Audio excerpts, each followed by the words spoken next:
YAH, Chassadyah.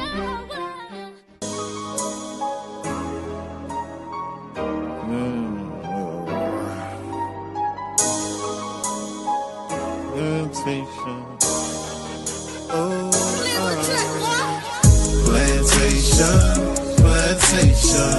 9 to 5 be the time I was wasting. Man, I feel like I need a vacation. Saving up for my resignation. Why I feel like my manager hating. Ain't the one for no verbal castration. This government ain't giving reparation. We'll go to crime trying to fight the temptation. Rejoice in tribulations, demonstrate patience in every situation, picking up the pieces to their heart restoration. People broken hearted and in need of salvation. We in captivity, we done lost our history, disconnected from his laws, now there's no integrity. Here's the book and let them see, because they dying in these streets, walking in darkness, and where the carcass is, the eagles be. Walking in darkness and where the carcass around us like vultures, murder on their mind when they approach us. Let your light shine, watch them scatter like roaches. Babylon falling cause we taking back our culture. Heal our land, Abba now, put us back in agriculture. This word burning them up, Romans is a flamethrower. We prophesy destruction, nukes coming, game over. International, continental, ballistic missile. Them bombs dropping like rain, no drizzle. The lake of fire make them sizzle, showing fruits of the spirit. We don't gather figs of thistles. That's the dog. You know, so just like you were saying.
Hey, my name is Amani Bright Laws.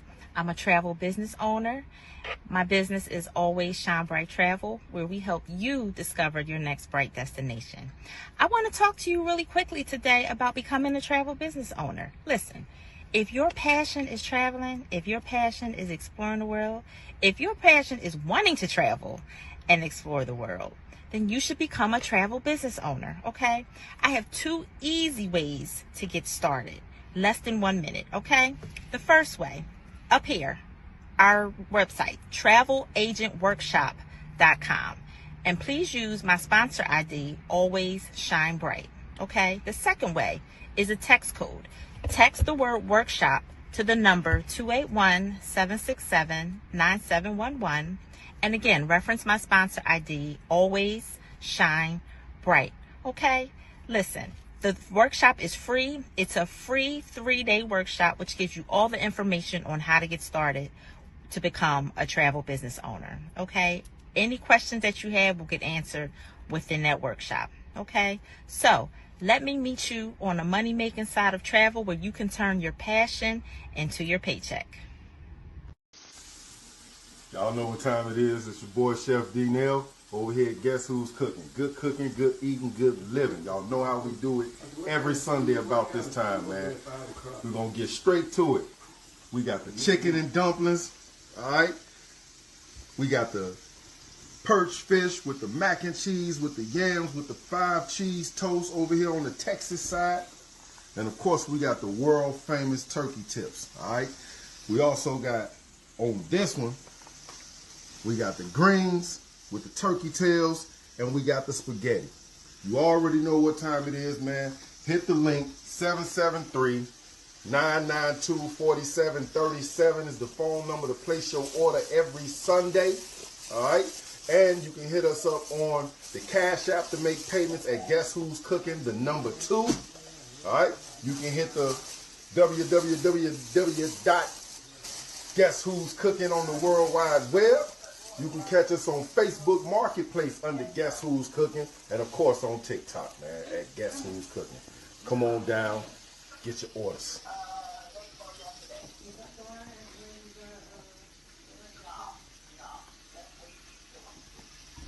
Give me shame, I give you peace from underneath. Give me mind and be in light to reignite. Can you open up the doors to let me in? Can you open up the doors to let me in? You could put the heart inside, don't touch my head. As I sing the love inside from out my mouth. Tell me what you need to find. Tell me now. Tell me what you need to find.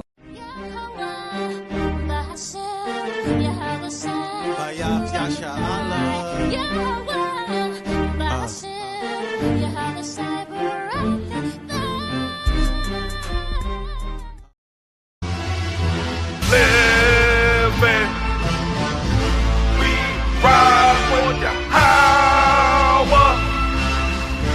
Lead the way, Lord Yahweh, shine as we pray for the fall of America.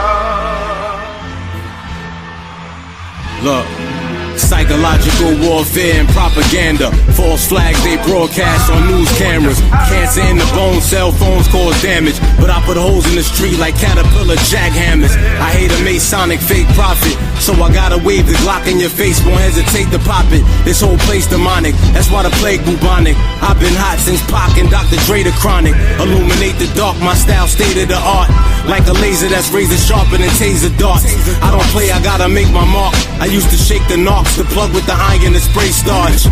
Shady sharks eat the baby's heart.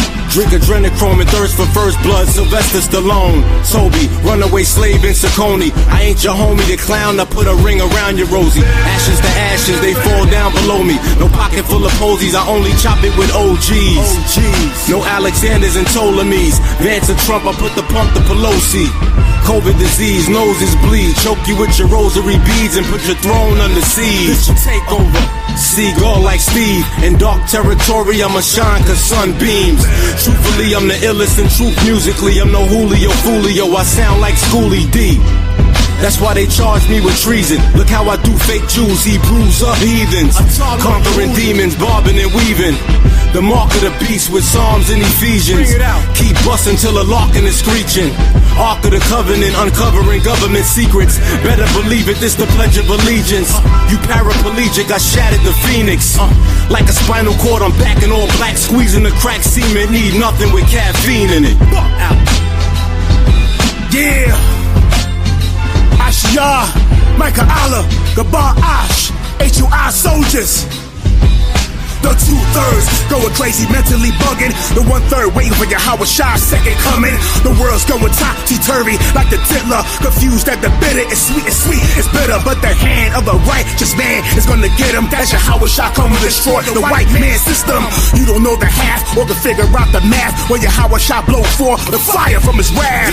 All praises due to Yahweh the power. The most high, the Father, Rock Chassadyah. Bring the judgment, manifest biblical prophecy. Murder, death, killing the earth against our enemies. Staying strong, not weak, weary, and feeble. Drive for Yahweh Shah and my peoples. Staying in his truth, Lord willing, till I'm devoured. Never gonna hide, but ride and die for Yahweh. Yo, how about I die for my God and Yahweh Shah? At the times of the wicked, he electrifies. Sanctify all my people that was meant to fly. Petrify all the demons that was meant to fry. Heathen nations in our hood will identify. Perpetual hatred, Lord, let me clarify. And seeking you 35 and I verify. Lord, sheep under Yahweh, then we edify. Liquefy, identify, maybe specify, intensify all the other nations that he terrifies. The Bible scriptures kill you bugs like insecticide. Killing all the heathen children like it's pesticide. You other nations think you're good cause you stepped aside. Chariots and earthquakes come to rectify. Killing all I do with your Lord genocide. And God to answer your power when I testify.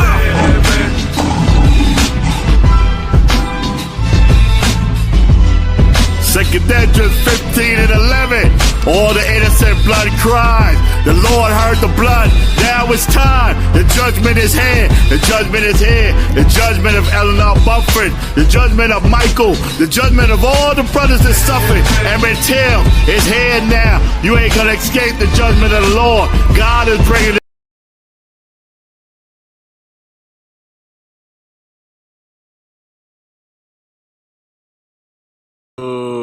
God, all praise, honor, and glory. Man, that song crazy. That jump dumping. You know what I mean? You know, that's the spitters. You know what I'm saying? NYC. You already know what it is. You know. So we're gonna talk about this class today. You know what I mean? We calling it sliding on the Opps. Sliding on the Opps. I'm a Chassadyah, HOI Philly, and my swordsman today. Shalom, brother Ariyah, HOI Midwest Chicago, HOI. God. He's all over everywhere like broken glass. You know what I'm saying? So, all right, we're gonna get started with the Lord's Prayer in Paleo Hebrew, Book of Matthew, chapter 6, verse 9 through 13. Abanawa, Shabbat Shemayim, Kodash, Hayah, Shemka, Yahweh, Malachbaka, Thaba'ah, Ratazaka, Ayah, Aisha, Baratazah, Kawa, Ayah, Bashemayim, Natananawa, Lacham, Kau, Yawam, Wasalafnawa, Kabawahnawa, Kasalafnawa, Kabawahnawa, Wala'ah, Thabianawa, Banasai 1, Abal, Hawashayanawa, Mayan, Rai, Kaya, Laka, Hamalakwa, Wa'ala, Wata Palaraf, Labulumnium, Aman. Khan. All right. Let's get started. Okay. If you don't know what it means to be sliding on the Opps, just stay tuned. You will soon know what we are talking about. All right. This is the Wednesday wake-up call, talking about the current events that's happening around the world and tying it to biblical prophecy. All right. Living in the last days, that is crucial. You know what I mean? So without further ado, let's go with the book of Psalms, chapter 79 and verse 9. So, you know, of course, we're giving all praise, honor, and glory to Yahweh, Ba'ashem HaMashiach, Yahushai, Yahweh being the name of the Heavenly Father, Yahushai being the name of his only begotten Son, who the world ignorantly calls Jesus Christ. Okay, Kwom Yasha'Allah, that means rise Israel in Paleo Hebrew. And who is Israel? It's your so-called Blacks, Hispanics, and Native Americans, according to the Bible. You know what I mean? Your nationality was hidden from you. That's why you hear about people talking about the lost tribes of Israel. It was hidden from you, but now we waking up. It's the last days. Things are becoming blatantly obvious if you have been paying attention. But you know what I'm saying? Sometimes there's so much going on, it's difficult to pay attention. So we're just going to try to condense the things that's going on within a week in this class tonight. All right. Called Sliding on the Opps. All right, King, you can bring it out. Oh, you got you're on muted. You're muted, King.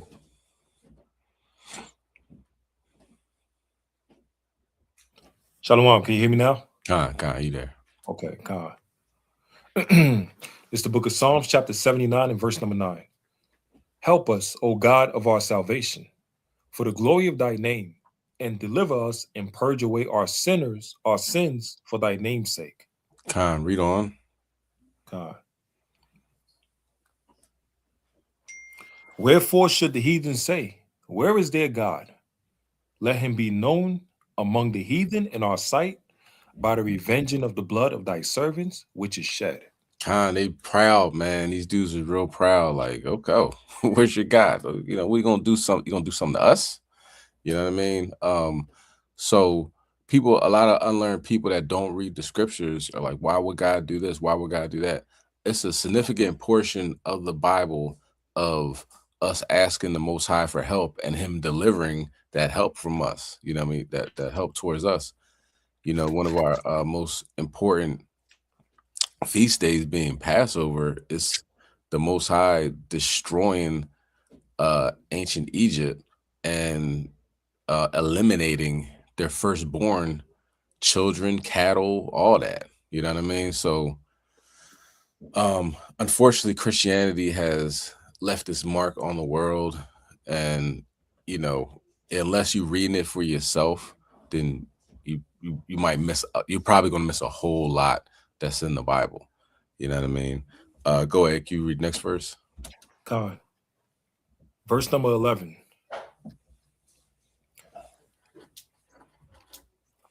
Let the sighting of the prisoner come before thee. According to the greatness of thy power, preserve thou those that are appointed to die. Khan. So, you know, the things that we are going through in this captivity, in this wicked, diabolical world, is run by cannibals.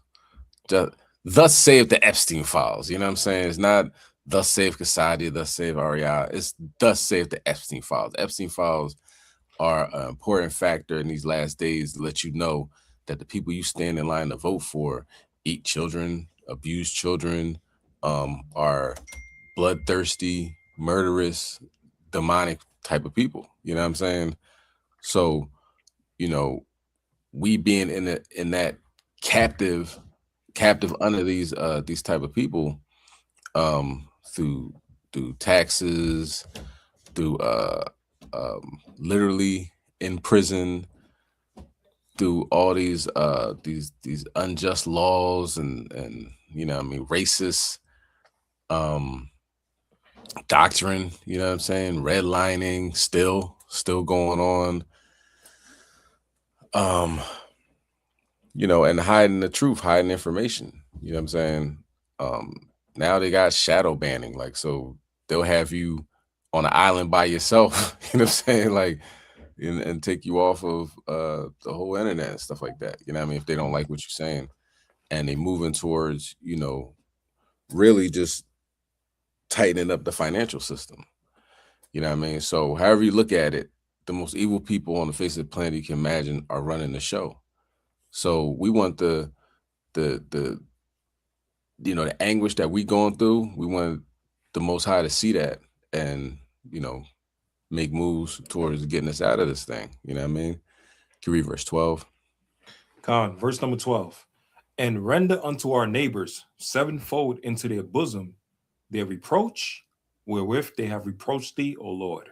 Khan, and you know, we're talking about the heathens being the neighbors in this sense. So when you go, you hear Yahushua say, you know, love your neighbor as yourself. You got to go back to Leviticus 19 and see that he's talking about the children of Israel. When he's talking about putting sevenfold on people, and you know, when you go up to what's that, verse number 10, and it says, wherefore should the heathen say, he's talking about the heathen. And even matter of fact, you go to verse 1, Psalm 79 verse 1, so we know who he's talking about. This is Psalm 79 and verse 1. O God, the heathen are come into thine inheritance. Thy holy temple have they defiled. They have laid Jerusalem on heaps. So he's talking about the heathen as these people that lived amongst us, you know, Moab, in the plains, the, you know, Esau in the south, those type neighbors. So we want sevenfold to come about on these people. You know what I'm saying? Like, utterly destroy them, you know, bring them down. You know what I'm saying? That's what we asking the Most High to slide up on them. You know what I mean? And that's, why would you say that? You know what I mean? God loves everybody. You know, like, you got to forgive in order to get forgiveness. Now let's give an example of what these people have done to us. Let's give an example of what these people have done to us. And, you know, I'm not gonna say nothing. let's just watch it. You know, what we gonna call? We're gonna call first Fair Use Act. Fair Use Act. Videos protected by the Fair Use Act. All right, it's teaching, so it's protected by the Fair Use Act. You know, and you know, viewer discretion advised, man. Stuff is very emotionally charged, yeah, you know. So, you know, viewer discretion is advised.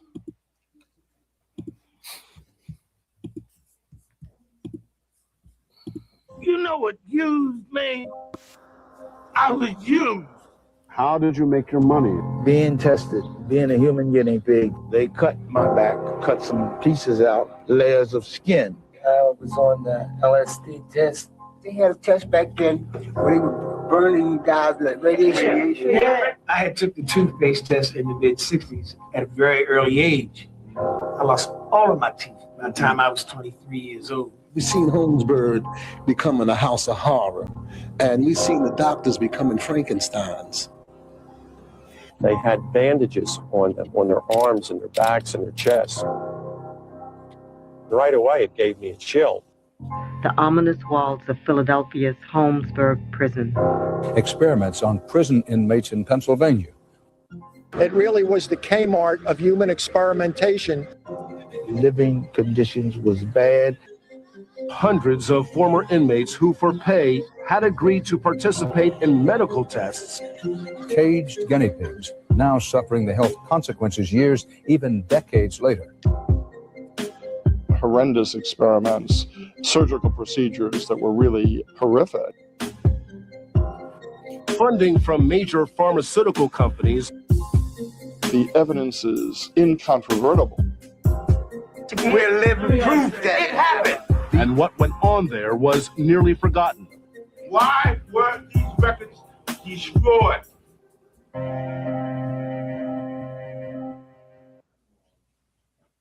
For 23 years, a Philadelphia prison was used as a human laboratory. The subjects were mostly black men. Some of the major sponsors were Johnson & Johnson, Dow Chemical, and the United States Army. The doctor who ran it built a celebrated career off of it. No one went to jail, and the institutions that funded it never paid a dime in restitution. Holmesburg Prison sits in the northeast corner of Philadelphia. It opened in 1896. Red brick, guard towers, a wagon wheel design that let officers monitor multiple cell blocks from a central hub. The men inside called it the Terror Dome. By 1951, Holmesburg was housing roughly 3,000 men, most of them awaiting trial, not yet convicted of anything, most of them black, most of them poor, most of them trapped by a bail system that made poverty its own kind of sentence. Some were locked up for minor offenses like shoplifting or disorderly conduct. If you couldn't afford 10% of your bail, you sat, you waited. That could mean months, it could mean years. There was almost no work inside. If you were lucky enough to get a job pushing a broom across a cell block floor, you earned somewhere between 25 and 50 cents a day. A lot of guys in Holmesburg prison was paying heavy prices because they had no money. And money at that time was cigarettes. Some guys were being raped, some guys were being stabbed, and some guys were being brutally treated because they didn't have money. So I knew that I did need money in places such as Holmesburg. 10 cents a day, 25 cents a day at tops.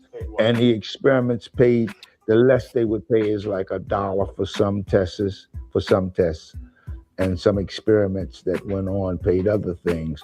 I still believe what had happened with all the experiments I was on, they gave us chicken fee because we were in need for money. This was a well put together project where they saw the situation, they examined it, they studied it, and they knew what to do to get top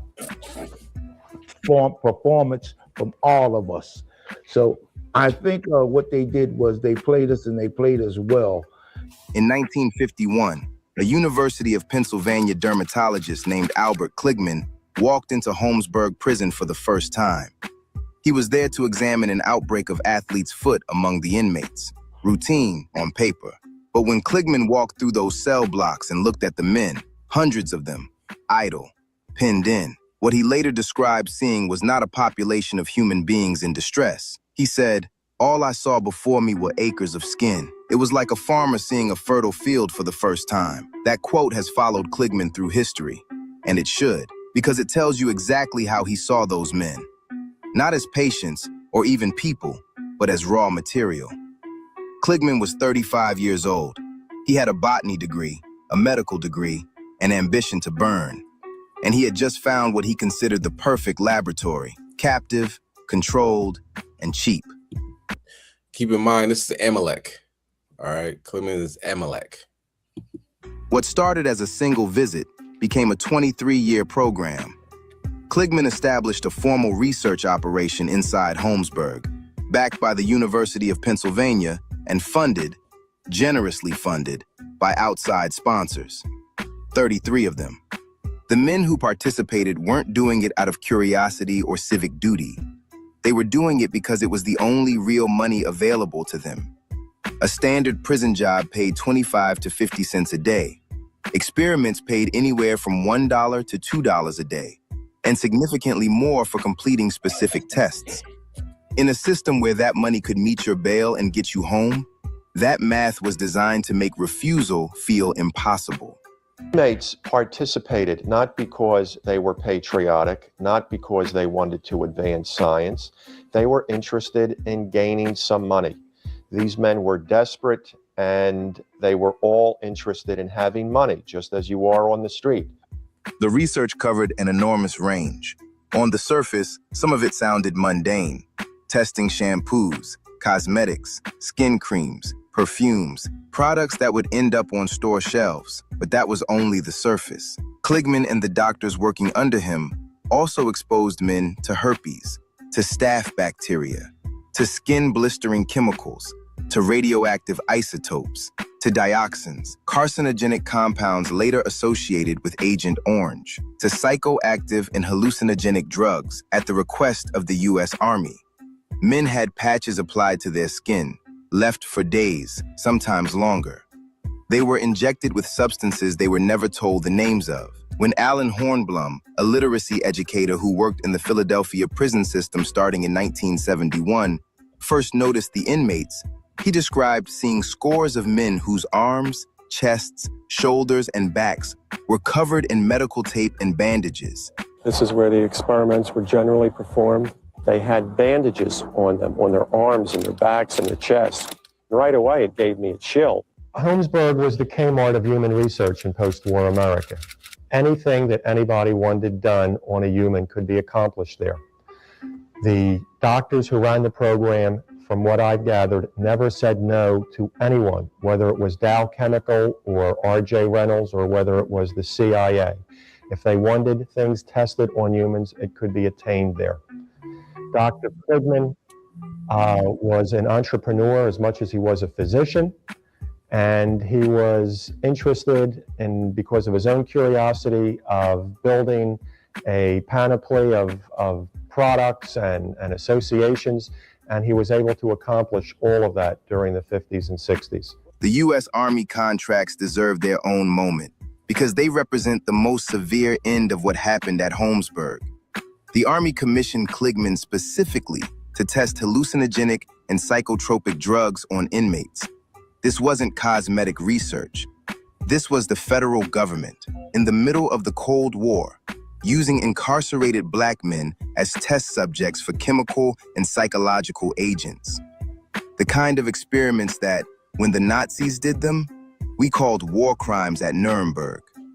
The Nuremberg Code, written in 1947 in direct response to those Nazi experiments, established that voluntary consent is absolutely essential in human experimentation, that the subject must have the legal capacity to consent, that they must exercise free choice, that they must have sufficient understanding of what they are agreeing to. Holmesburg violated every one of those principles for over 2 decades on American soil with government funding. The United States Army was conducting all kinds of drug tests and whatnot. They put 2 trailers behind Holmesburg Prison, behind H Block, and they had inmates living in those trailers for days at a time, experimenting with them with all sorts of drugs. And some inmates actually snapped, went off. And that's when we began to really look at these studies. In the very beginning, they were relatively simple.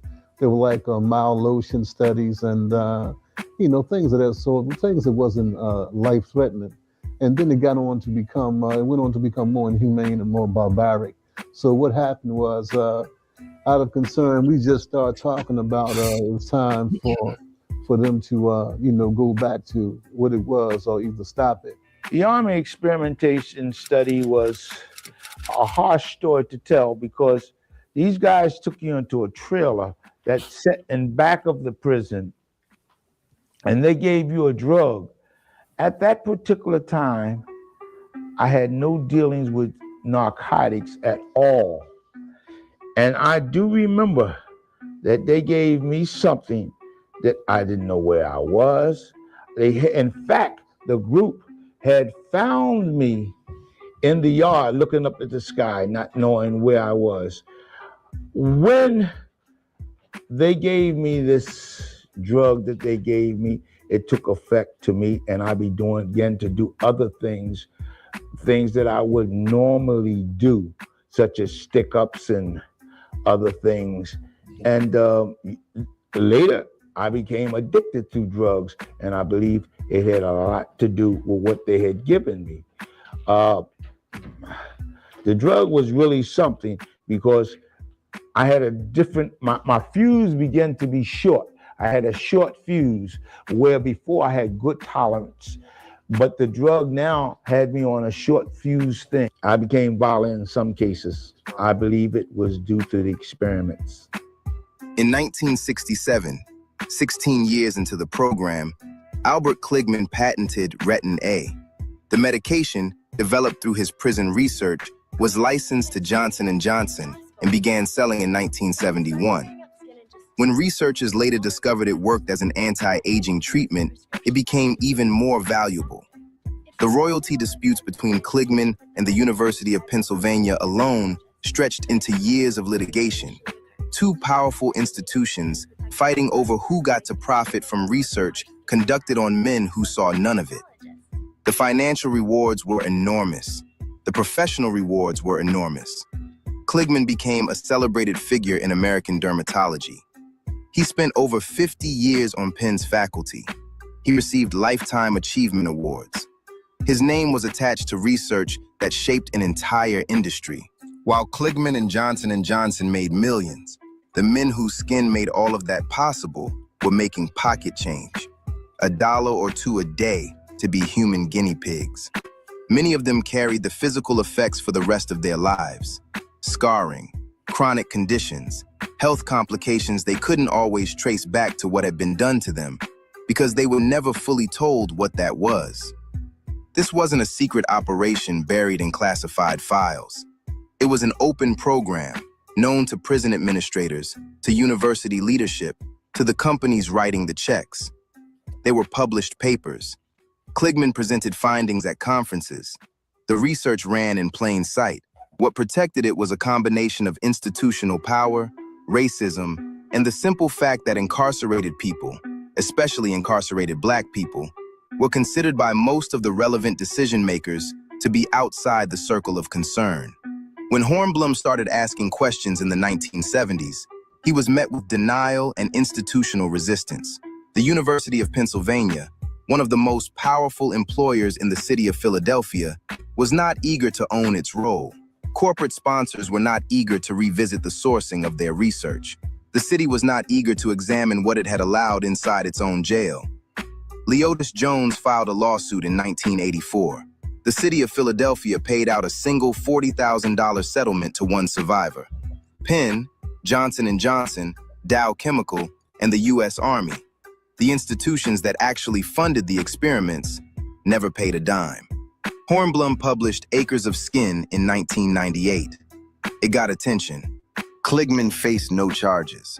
He died in 2010 at 93, a revered figure in his field, a multi-millionaire, and on Penn's faculty till the end. In 2021, Penn Medicine's dean issued an apology, calling Kligman's experiments disrespectful. In 2022, Philadelphia's mayor issued a formal city apology. In 2023, the College of Physicians, the same institution that had given Kligman a Lifetime Achievement Award in 2003, while survivors protested outside, issued its own apology. Just words. No financial reparations. No systemic accountability. No admission of legal liability. Survivors and their families are still pushing. They want the institutions that profited to do more than issue statements. They want Kligman's legacy in the scientific community reconsidered. They want the harm acknowledged in material terms. If you want to go deeper, Alan Hornblum's book, Acres of Skin, is the definitive account. The survivors' testimonies are a matter of public record. And if this story made you feel something, share it. These men deserve to be known. Absolutely. Okay, so, and that's Amalek, so-called Jewish man, doing experiments on our brothers in prison. And, you know, that's far-reaching. You know what I'm saying? It's far-reaching. You can think about it as they got caught in Philadelphia.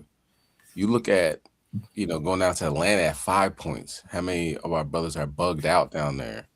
Going to Raleigh, North Carolina, that down to how many people, how many of our brothers are bugged out down there? You know what I'm saying? And like the brother was bringing out in Philly, he's like, I had a short fuse. I didn't know. You know what I'm saying? Just started snapping on people and doing stick-ups and robberies and things of that nature.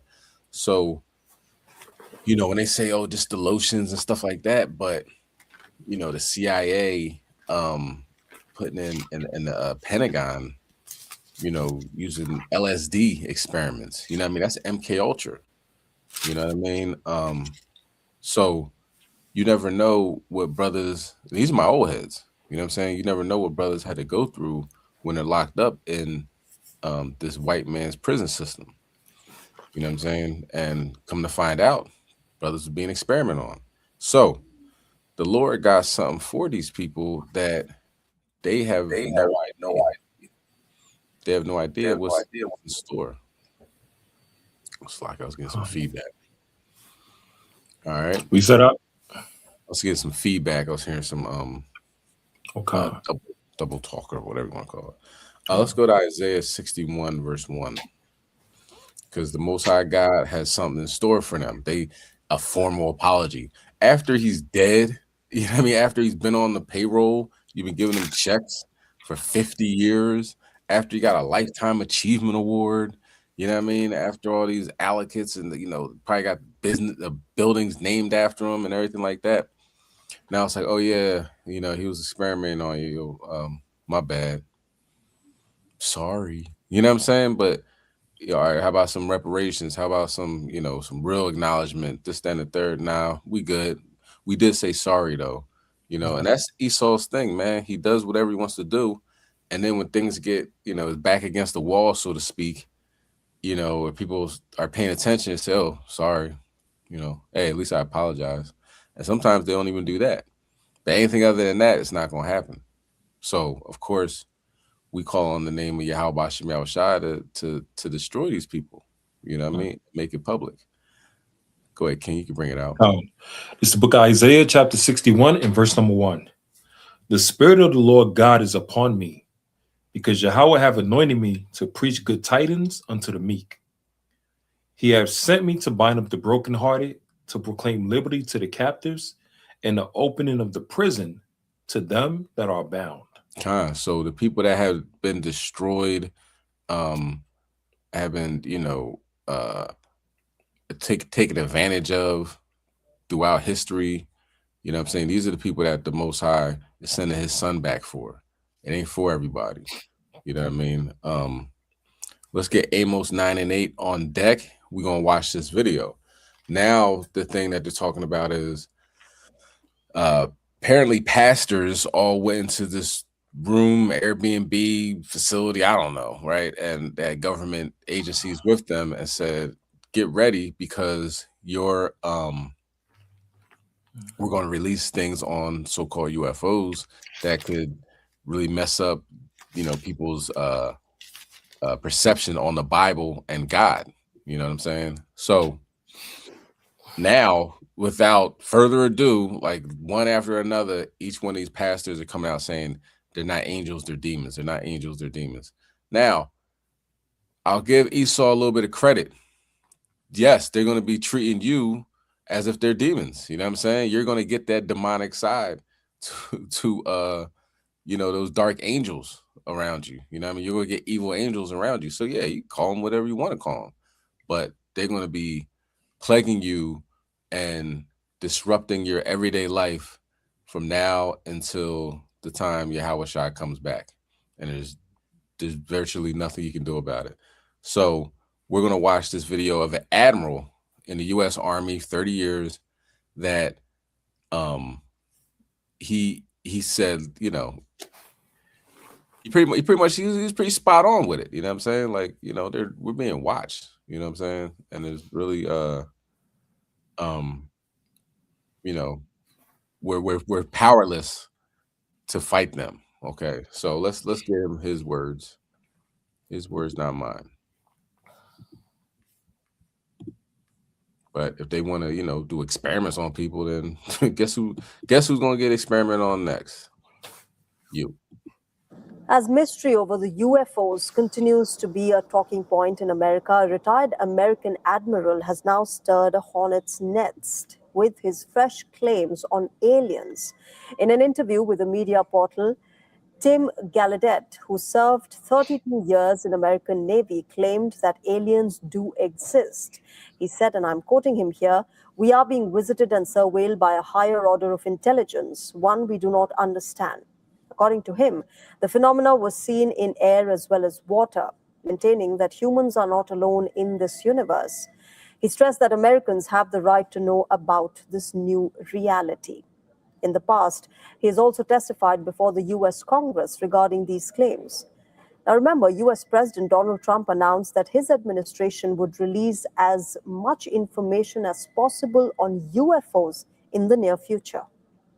We're going to be releasing a lot of things that we have, and I think some of it's going to be very interesting to people. I've interviewed people, my first term primarily, but I interviewed some pilots, very solid people, and they said they saw things that you wouldn't believe. So you're going to be reading about it.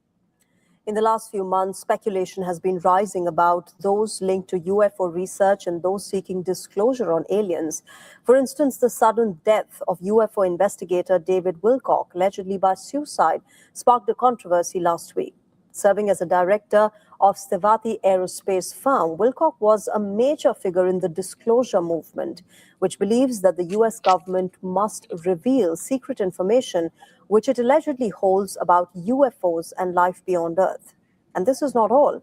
American agencies, including the FBI, Department of War, and NASA, have all intensified their probe over the disappearance and the death of 11 American scientists allegedly linked to UFO research. Speculation is that they were targeted by America's enemies owing to their nature of work. So they're saying that they were targeted by America's enemies. Well, you could say that. You know what I'm saying? You could actually say that. But you know what it ultimately comes down to, and Esau's talking about this a lot, the so-called UFOs and releasing information on them. Of course, we don't need that. You know what I mean? They're all throughout the Bible. You know, whether it be Ezekiel, Zechariah, the Israelites being led out of captivity in ancient Egypt, Yahushua coming back with 200 million angels. They're all throughout the scriptures, okay?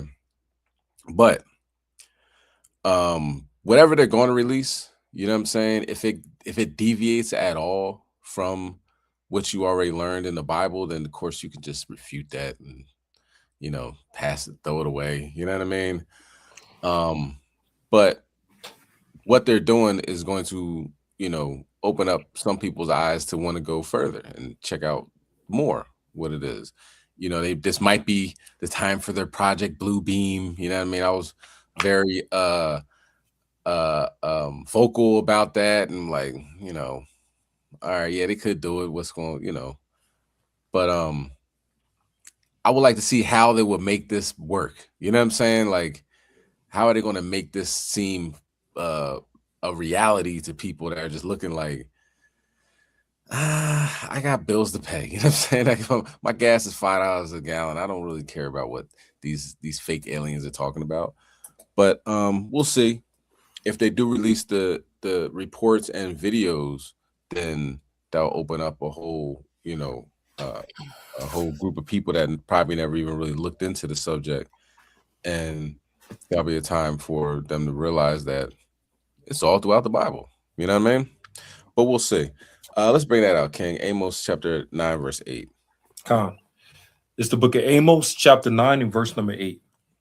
Behold, the eyes of the Lord God is upon this sinful kingdom, and I will destroy it from off the face of the earth, saving that I will not utterly destroy the house of Jacob, saith the Lord. Con. So we talk about sliding on the ops. Like, you could slide, right? Wouldn't recommend it. You got your gun, it's loud, you know what I'm saying? It's going to get other witnesses, looking at the scene, and, there's cameras everywhere, and then you go to jail, prison, and you're going to miss all the festivities. You're going to miss all the fun because you want to slide by yourself. He said, vengeance is mine. You know what I'm saying? You ain't got to do that. Let the Lord do what the Lord does. He says he's a God of judgment. He says, I made Esau and I'm going to destroy him. You know what I'm saying? He said these heathens are in for a treat, paraphrasing, Malachi 5:15, that they don't even know. They can't even imagine what's going to happen to them. So when we talk about sliding on the ops, if somebody does do something crazy, right, which I don't recommend, HOI doesn't recommend, you know what I mean? When it comes down to it, how many people are you really gonna take out? You know what I mean? Like, what the thing about the most people that somebody took out at one time? You know what I mean? I think it was that Asian guy. This is my opinion, or you know what I mean? The recent memory. So it would be that Asian guy in like Virginia Tech. Took out like 30 people, right?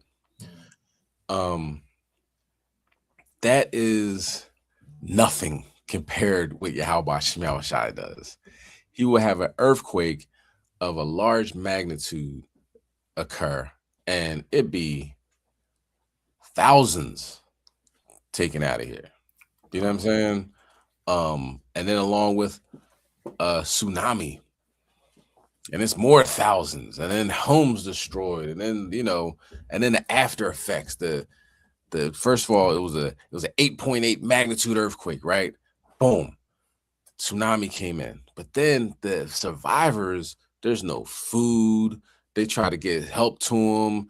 It's going to be a crazy storm. They can't even get to them. It's going to be aftershock after aftershock. People can't sleep in their houses. They sleeping in their streets. The effects of Yahweh Shai sliding on the ops is way more violent and way more destructive than we could ever do. You know what I'm saying? So the main thing that we come into the understanding is that let God do what God does. Don't just sit there twiddling your thumbs, or what Naquan says, picking your toes. Right. Get involved. You know what I mean? By what? Fasting, praying, asking for Yahweh Shai to judge this place and uplift Israel. You know what I'm saying? Hey, Salakia, quick thing. Remember that situation that happened with the Assyrians, with the Syria? It went from 7,000, and then it kept going up. 7,000, 14,000, earthquake. 21,000. It went up to like around 40-something thousand. Yeah. Like you saying, like when God brings judgment, it's not just, he'll kill 1 or 2 people and that's it.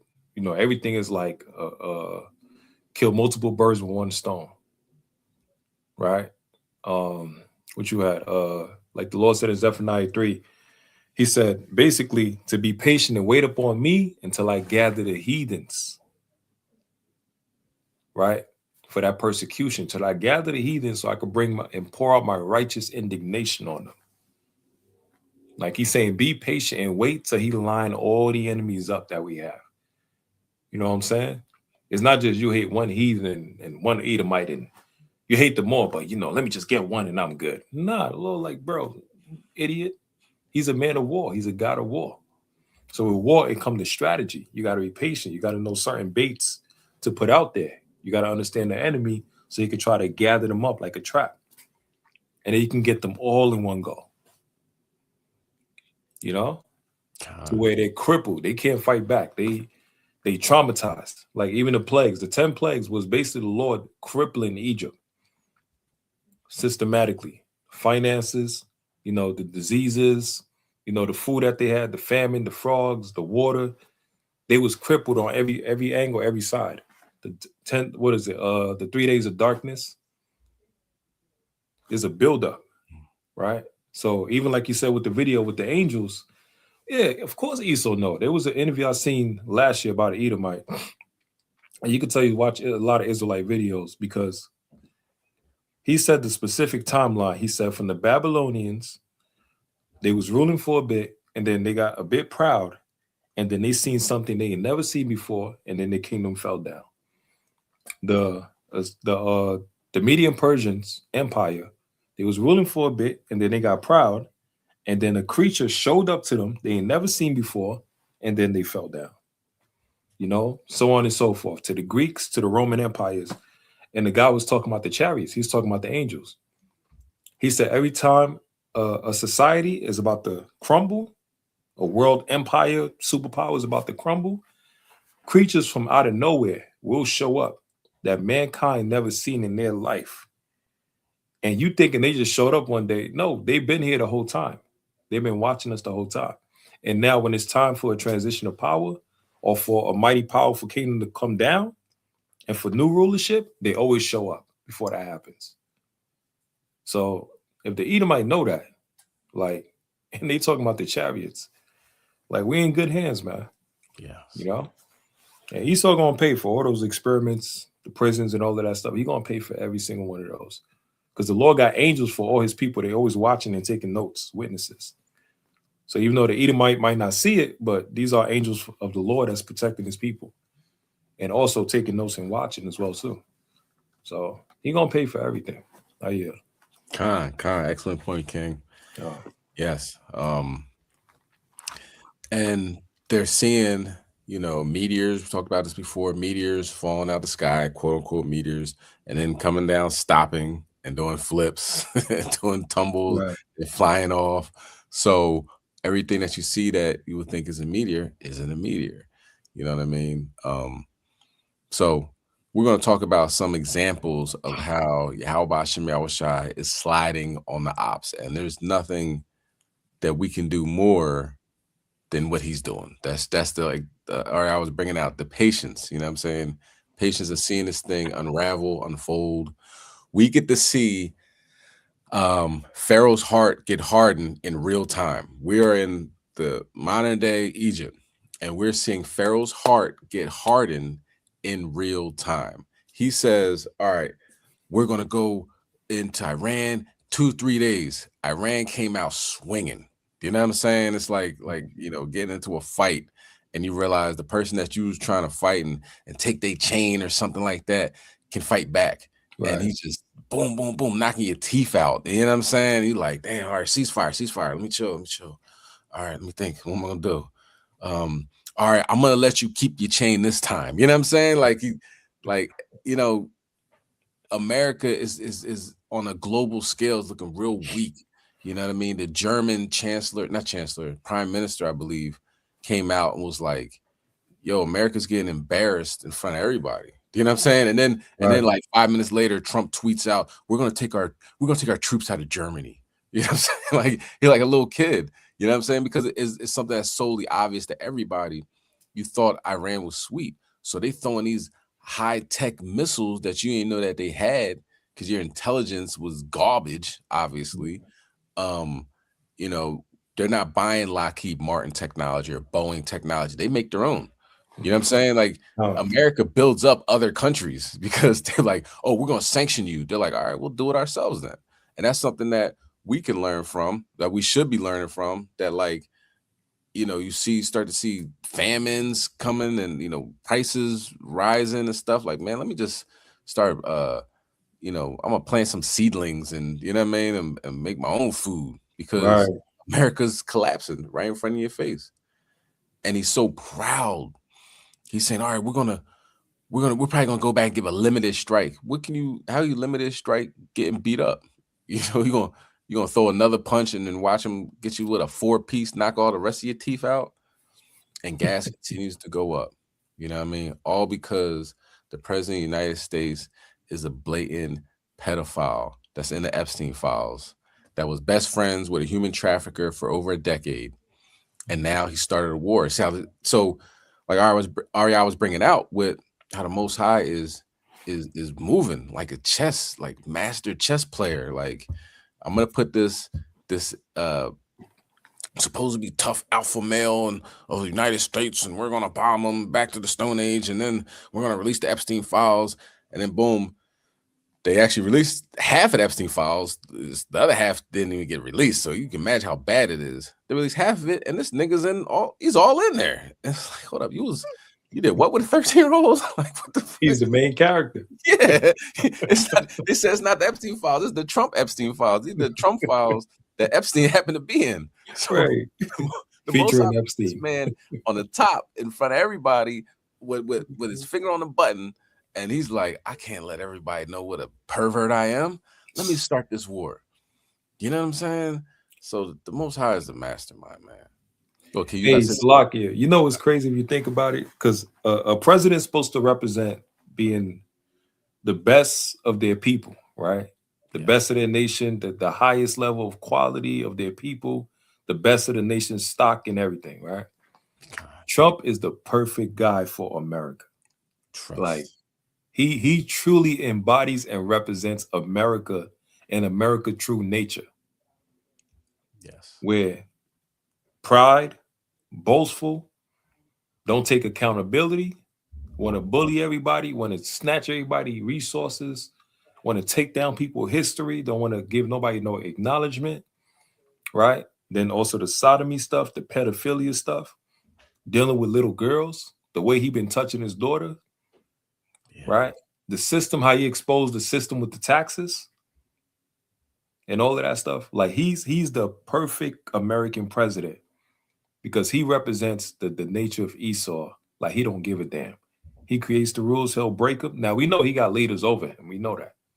You see what I'm saying? But a president represents a king, right? Like the scripture says, Sirach, so as the leader, so as the people that follow. So as the king, so as the rulers, so as the people that follows. So with Trump, look what's funny about this.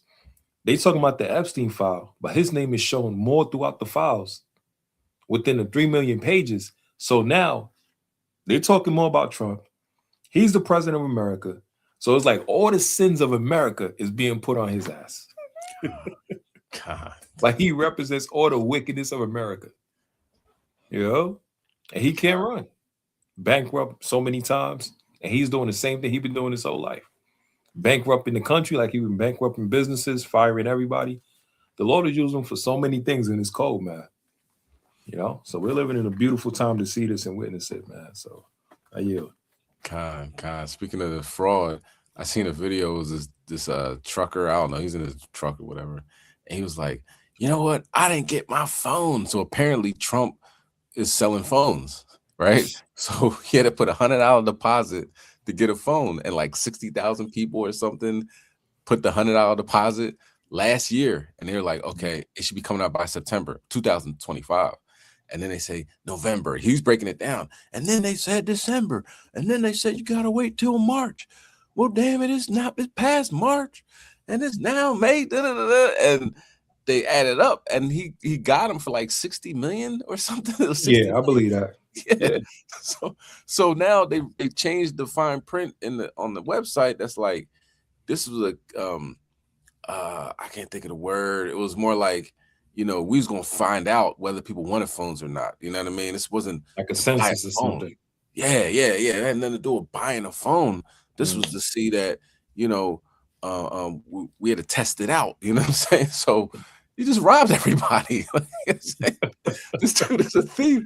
He's a stone cold thief, pedophile, and like you said, he perfect embodiment of America.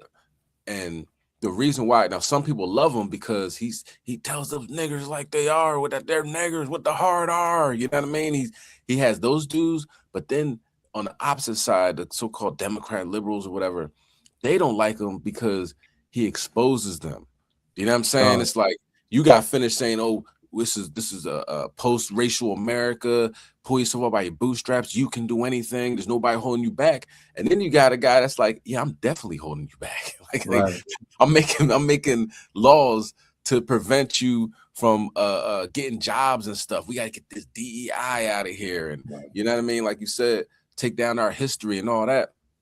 So they see it as he's, exposing us, for who we really are as a country. Talking about the whites that, they're being exposed, and all praise to the Most High. Hopefully our people will be like, wait, something ain't right. You know what I mean? Go ahead, King. Yeah, it's that deception. Esau's weapon is deception. So he's used to deceiving people to where they feel calm and, they let the guard around him. But if you warn it and you letting people know ahead of time what you're going to do, and they see it coming 100 miles and running, all of this stuff, now they know how to prep for that. You see what I'm saying? So it's like a hunter, it's like an assassin. You got to learn different tactics, how to deceive the people, how to trick the people. But if you're making things too obvious, people's going to be alert. So that's part of Esau tactics. So with Trump, it's like, I'm going to do this, I'm going to do that, I'm going to do this. Certain things he want to do and he's not able to do, like he really trying to do it, but it's like, damn, my hands is tied, but I'm going to get with this, I'm going to do this. Like the first day I got in the office, and when I seen that damn devil sign 100 laws? Yeah. And he was getting stronger. Each law he signed, he getting energy and everything. And he like what, 70 something years old? I'm like, yo, this Edomite is different. Yeah. God. Like this Edomite is different. But the Lord is using him. He's doing the will of the Lord, man. It's beautiful to see. But we just hope our people wake up before the destruction comes. It's too late. God, absolutely. So we see why the Most High sliding on them, right? So let's continue on. You know what I mean? This new thing, right? I guess it ain't new, but it's new because in the digital world that Esau will do something blatantly racist, right? Get itself fired or reprimanded, arrested, whatever, right?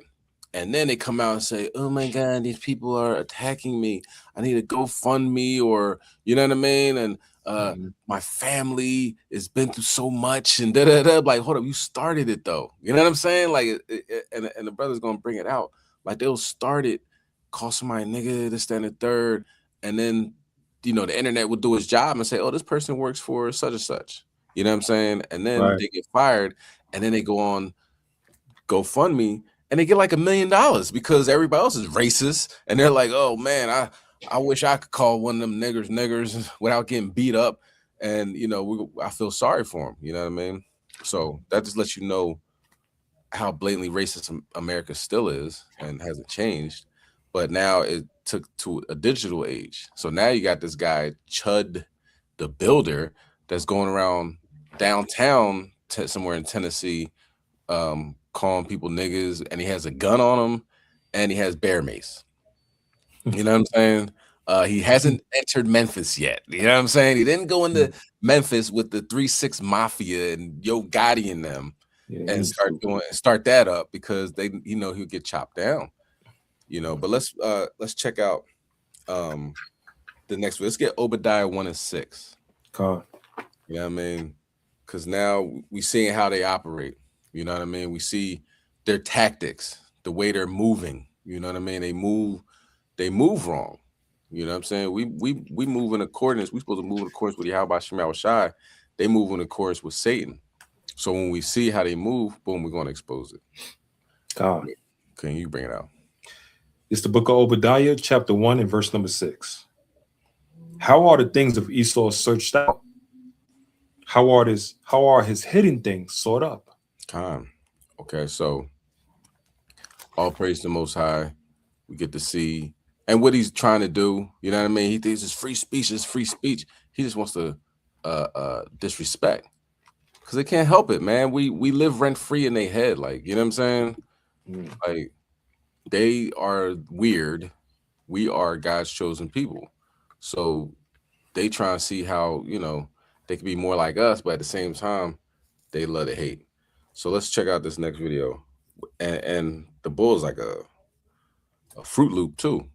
All right, check this out. Every single time. Oh my goodness. So not too long ago, I did a video on this guy called Chud the Builder. It was at the time when every white person was trying to capitalize off of Shiloh Hendricks. Y'all remember Shiloh Hendricks? You know, the single parent mother. I mean, I just find that funny because all their stereotypes, all their accusations are nothing more than confessions. But I digress. You know, the single mother who called the black kid an N-word and nearly raised almost $1 million. Now, of course, all the white ignorants were like, cha-ching. So you had a whole bunch of people. There was like a couple who was, you know, singing the YAH song, Hitler song. They got fired. They tried to do a GoFundMe. You had a few other people who tried to do GoFundMes after doing stunts, wearing blackface, all this stuff. And one of the people who was trying to cash out was Chud the Builder. Chud the Builder was, you know, trying to claim victim. Oh, I got fired from my job. And he was using his child as a tool. Just really nasty, gross stuff. But then we come to find out that Chud the Builder is actually a deadbeat dad. He's a deadbeat dad, and he has nothing to his name. Now, what you have to understand is that when you have a white ignorant who's been put in a corner, right? Desperate times calls for desperate measures. So now he is trying to make a living out of going around calling black people the N-word. He eventually gets suspended on kick. That suspension turns into indefinite suspension. Boom, he's gone off a kick. So he's been banned off of all these platforms. He's now on another platform, and he's still doing the same thing. Now, the irony of all this, I want you to think about this. His whole shtick is to try and to antagonize black people into physical violence. That way he can say, oh, you're chimping out, you're chimping out. Now, there's so much to unpack there. There really is so much to unpack there. As I said, the lineage of evil, because you have to understand, they view it as a negative if you defend yourself. Anything that you do to try and empower yourself, as we can see with the Voting Rights Act, as we can see with the litany of laws and regulations that have been put in place to protect black people, they are now trying to use that to harm black people. It's just a lineage of evil, simple as that. We try to, you know, come out with black grants, you know, black scholarships. They say, hey, that's racist.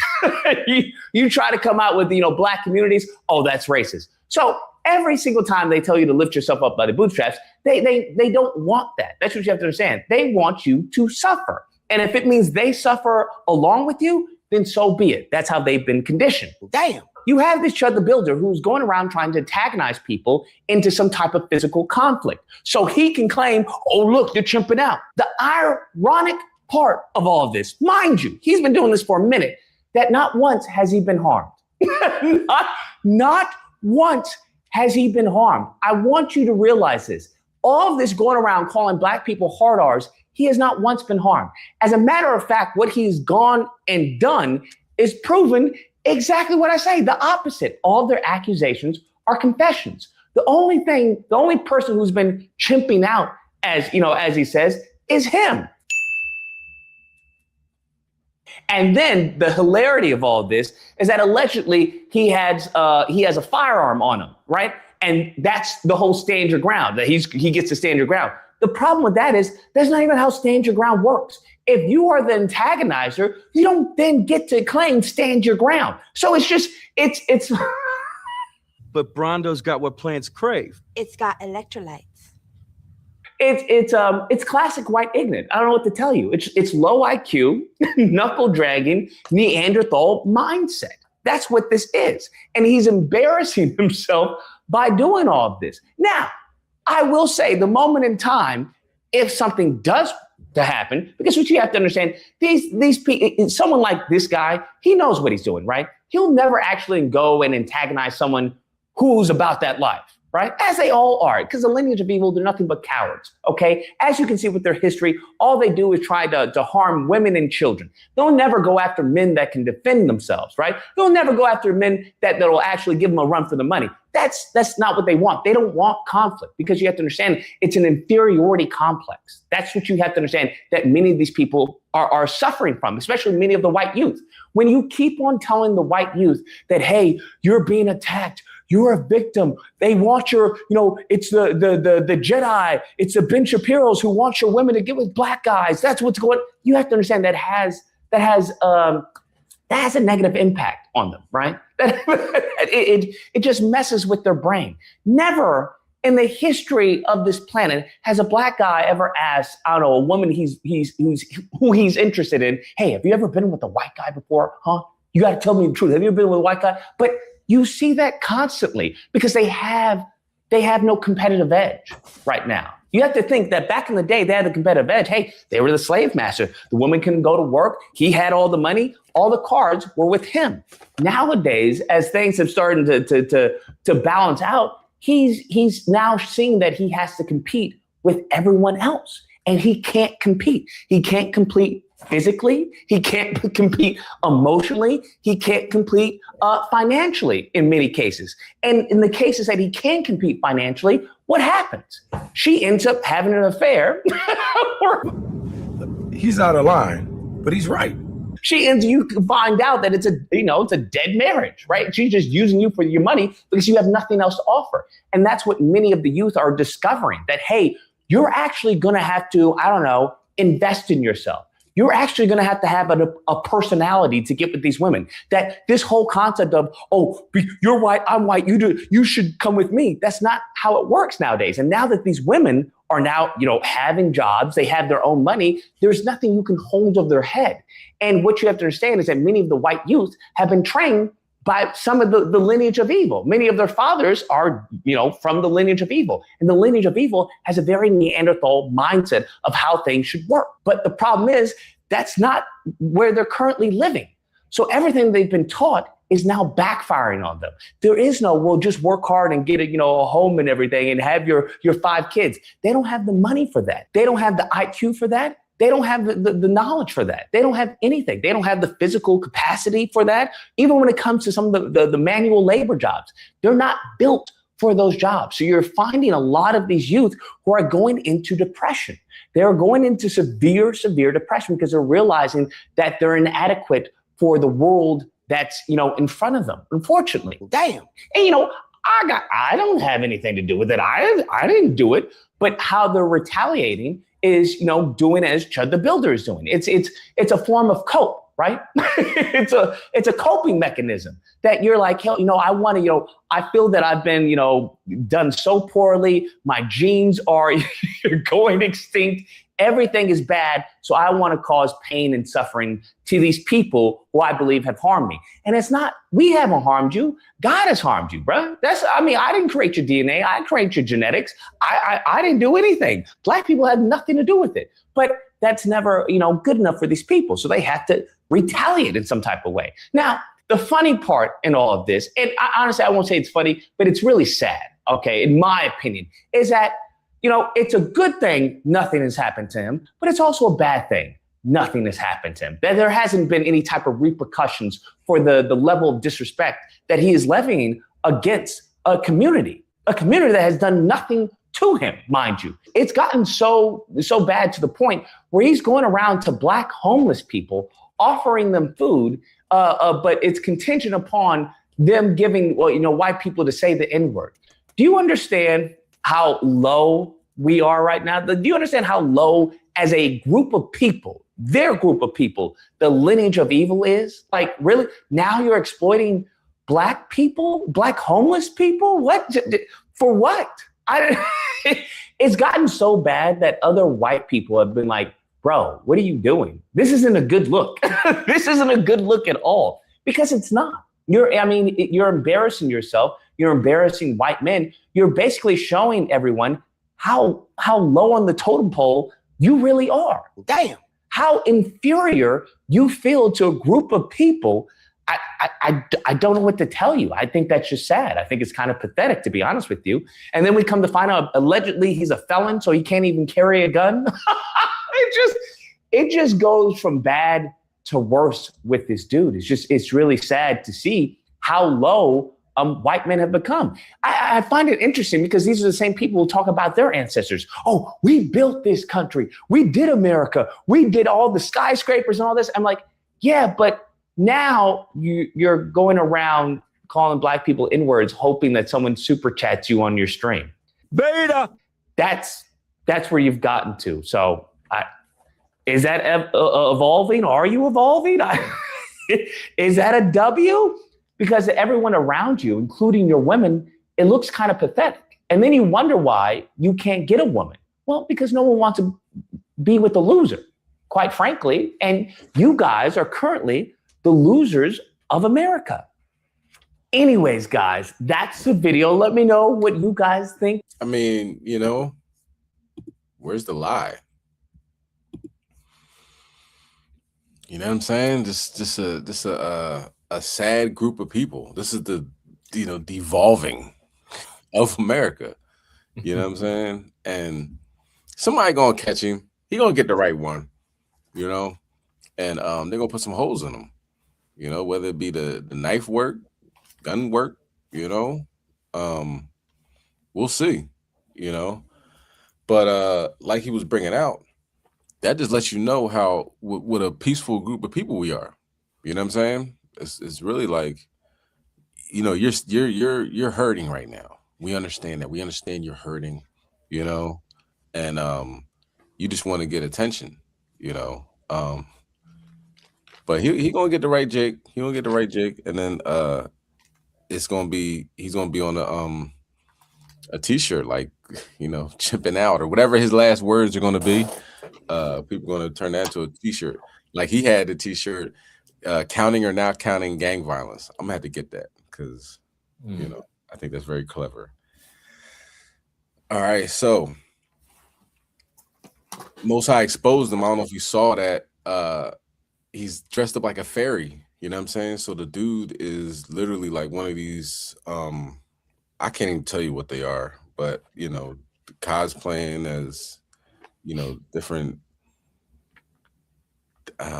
Furbies or something. I don't know. So that's why he's probably trying to, you know, build himself up and cuss out women and, you know what I mean, go downtown where there's a million cameras where people don't crash out at. You know, he ain't been to the hood yet. But let's get Proverbs chapter 3 and verse 31. Cause oh boy, he's not working for anything, you know. This isn't work. This is trying to exploit you know, one of America's many flaws of blatant racism. If I'm racist, they call it the Southern strategy. If I'm racist, I can win any political seat. You know, I can get money from other racists for saying stuff that they don't want to say or scared to say or something like that. And this is American way. You can get rich off of this. All right, go ahead. Can you bring it out? It's the book of Proverbs chapter 3 and verse 31. Envy thou not the oppressor, and choose none of his ways. So the things that they do, you know, it's not nothing to be envious, you know, because apparently this dude ain't balling anyway. You know, he's like he said, the sister, or not sister, somebody, I think I might cut it off before you said that, but apparently he was assaulting a woman, and she, you know, was telling like, yeah, his trailer's just dirty and his roaches all over the place. So oh boy ain't living on the top of the, you know, in the penthouse. He coming from the slums and trying to bring people down with him. That's why Jake's like, nah, I'm cool. I gotta go to work on Monday. I don't need to put no hands on you. You know what I mean? But that's Esau. And the Most High is sliding on him because already he's embarrassed because a picture of him dressed up as a fairy has hit the internet. All right. Yeah, I got a quick precept. Just a quick one. This is Nahum chapter 3 and verse 5. Behold, I am against thee, saith the Lord of hosts, and I will discover thy skirts upon thy face, and I will show the nations thy nakedness, and the kingdoms thy shame.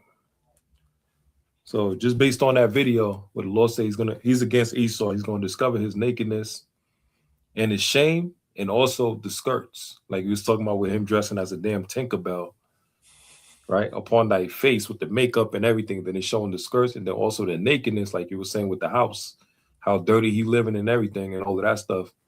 And then it says thy shame and everything pertaining to the people, the kingdoms. So the whole world is seeing this, because this is an example of Esau. Proud as hell, weak, right? He's looking for mercy and sympathy, and then he want to portray us as the killers and the thugs and the murderers. But look, all the time he's trying to antagonize us as a people, and our people is peaceful. So it's making him look bad. It's making him look like a sore loser, and he's just recent, grasping for straws right now. And to come to find out, behind the closet, this damn Edomite is a damn tooth fairy. God. You know? And he's an old man too as well. So everything about him is just weak, like just sad, you know? Yeah. God. All right. So, you know, the Most High gonna deal with him, you know what I mean? Already putting him out there like that.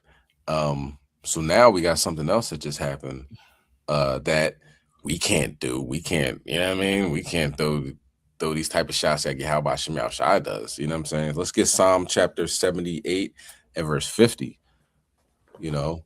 So what we do, we fast, we pray, we follow the law, statutes, commandments, we meditate, you know what I'm saying? Meditate terror on this devil, man.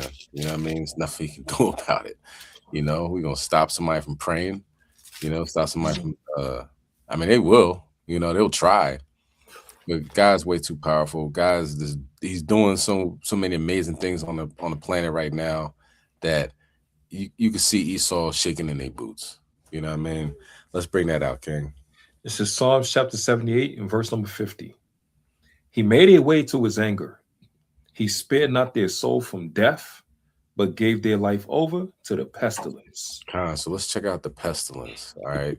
So from the ancient Egypt until modern day Egypt, let's look how Yahweh Shai is destroying these people. 3 people are dead, and at least 3 others are sick after a suspected outbreak of what's called hantavirus aboard a cruise ship. Now, the vessel is currently anchored off the coast of Africa with nearly 150 people on board while health officials try to figure out next steps. Here's CNN's Larry Madoa. A suspected outbreak of hantavirus on board this cruise ship crossing the Atlantic Ocean. The MV Hondius, operated by ocean-wide expeditions, departed Ushuaia on the southern tip of Argentina over a month ago.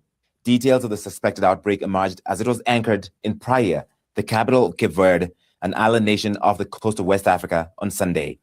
One American travel blogger on board issuing this tearful message. We're not just a story. We're not just headlines. We're people. People with families, with lives, with people waiting for us at home. There's a lot of uncertainty, and that's the hardest part. All we want right now is to feel safe, to have clarity, and to get home. Cape Verdean authorities have refused to allow anyone to disembark. However, local health authorities visited the ship and assessed 2 symptomatic crew members requiring urgent medical care, Oceanwide Expedition said in a statement. There are 17 Americans among the 149 people on board, according to Oceanwide. The company told CNN it is, quote, currently focused on the health and safety of passengers and crew. Humans most commonly get infected with hantavirus through contact with rodents like mice or rats, especially their urine, droppings, and saliva, according to the Centers for Disease Control and Prevention, CDC. Early symptoms include fatigue, fever, and muscle aches, as well as headaches, dizziness, chills, and abdominal problems. Human-to-human transmission is rare, the World Health Organization says. To have this many people clustered together on a ship, most public health officials would be looking for human-to-human transmission, and I'm sure this is going to be investigated tremendously, but that would be where the arrows are pointing right now. So far, it's not clear how the suspected infections on the ship occurred. The first death on board this ship happened April 11. The body of a 70-year-old Dutch man was taken to the island of St. Helena, a remote island in the South Atlantic, according to South Africa's Department of Health. His wife later collapsed at an airport while trying to fly home and died in hospital. At this time, It is not confirmed that these two deaths are connected to the current medical situation on board, the operator said. The World Health Organization says it is facilitating between member states and the ship's operators on a full public health risk assessment, but added, quote, "The risks to the wider public remains low. There is no need for panic or travel restrictions." Larry Madowo, CNN. Thanks to Larry Madowo for that report. Joining us now to discuss, Dr. Megan Ranney, the Dean of Yale Medical School. It's so good to see you again, Dr. Ranney. Last time you were here, we were talking about, I believe, a different virus altogether, the coronavirus. If hantavirus is not normally transmitted from person to person, how is it possible, do you think, that multiple people on the ship have the virus? Yeah, a hantavirus outbreak on a cruise ship was not on my top 50 or even 100 things that I would worry about for a cruise ship. I and other experts really think there are three possibilities here. The first is that a bunch of folks were exposed when they were traveling off the ship. Maybe they went to a cave or to a house that had rodent droppings that got aerosolized and they all got infected there. The second possibility, which would worry me if I were a cruise ship owner, is that there were mice or other rodents on the cruise ship that were running around and exposed a bunch of folks. The third possibility, and the one that most worries folks like me, public health experts, emergency physicians, is the possibility that there could be person-to-person transmission. And Jake, here's the important part.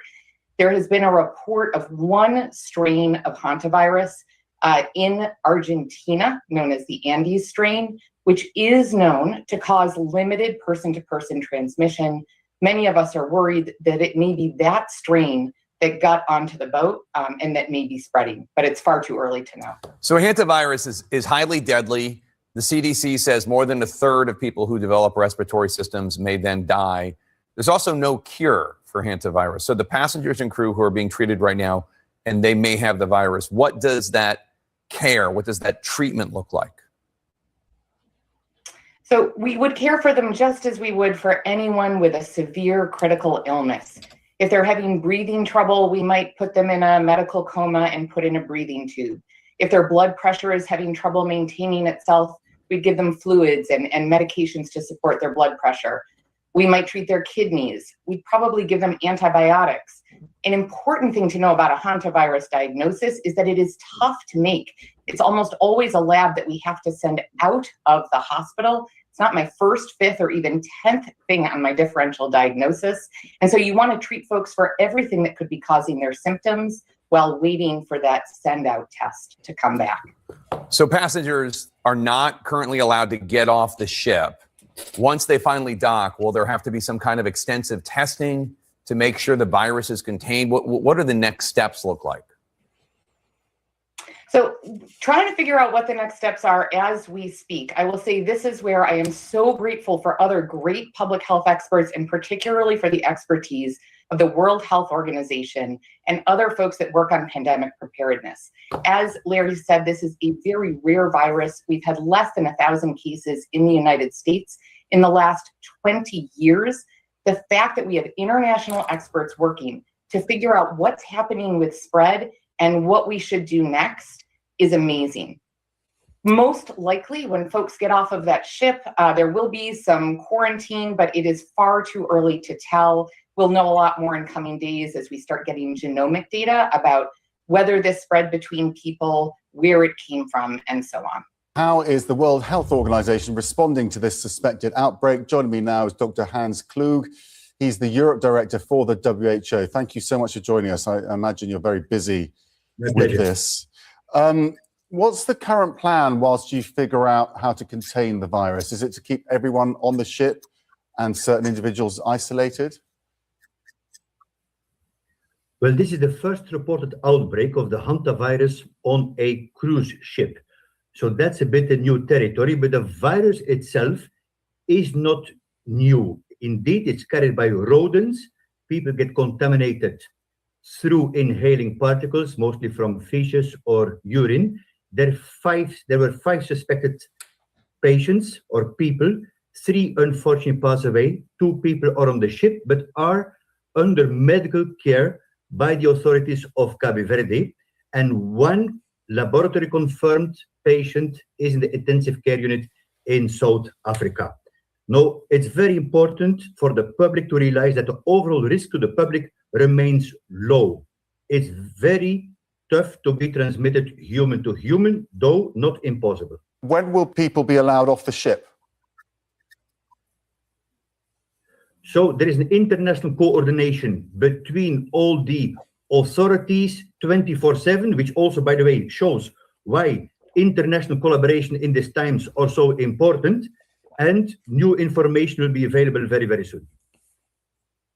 So they have no idea when they're going to be allowed off. I'm just assuming once you get the all clear that everyone's got better, they will be allowed to get off, or is the plan not to allow anyone to get off in case it spreads beyond the ship?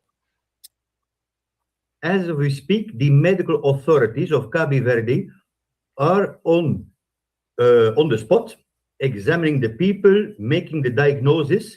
We're in touch with them, and immediately if there's new information, we will share that one. But that means nah, you're not going nowhere. You stay right there. Yeah, can you imagine you're on a floating petri dish? You know, the World Health Organization said the spread is low, but how come people are getting it? You know what I mean? 2 people left out to Switzerland. This is breaking news. I think somebody has it in Switzerland and in France. So you could say the spread is low, but I don't know. And the death rate is 35%. So if you get this virus, you might as well put your head between your legs and kiss your behind goodbye. You know what I mean? Now, of course, that's from Esau's perspective. You know what I mean? Jake, you know, we're gonna fast and pray and do all the things that we know to do. You know what I mean? But yeah, can you imagine going on a cruise? It's a great time. You're having a good time. You're eating the best food, sipping the best wine, and then all of a sudden you get caught up in like the World Health Organization says you can't even get off the daggone ship. So you're gonna have to stay on that ship and get it. And then once you die, then we'll let you off, because old boy was not letting off. He's like, so when can people get off? He's like, well, we're gonna do a coordinated event. We're going to find out. We're going to call each other and da-da-da-da. He's like, so is that a 2 weeks, 1 week? Well, once we figure out, you know what I'm saying? Like he was definitely spin moving. You trying to talk around it. Ain't nobody getting he that's their last ride. God. That's their Titanic. Ain't nobody getting off. He gonna kill everybody.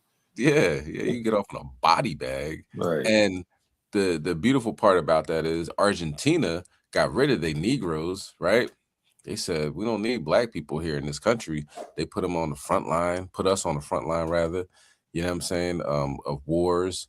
And, you know, just the government systematically took out black people from Argentina. So anybody that's on that cruise ship, 9 times out of 10, ain't our folks. You know what I mean? So they can definitely ride on that ship. Hey, don't forget, Argentina was one of the 3 countries that voted against Argentina, Israel, and America. Yeah. Right. So that voted, yeah, that's a good one. Look at that. Yeah, slavery wasn't that bad. Right? And they say that. Get on your own transatlantic slave ship. Oh, wow. No. That's a good one.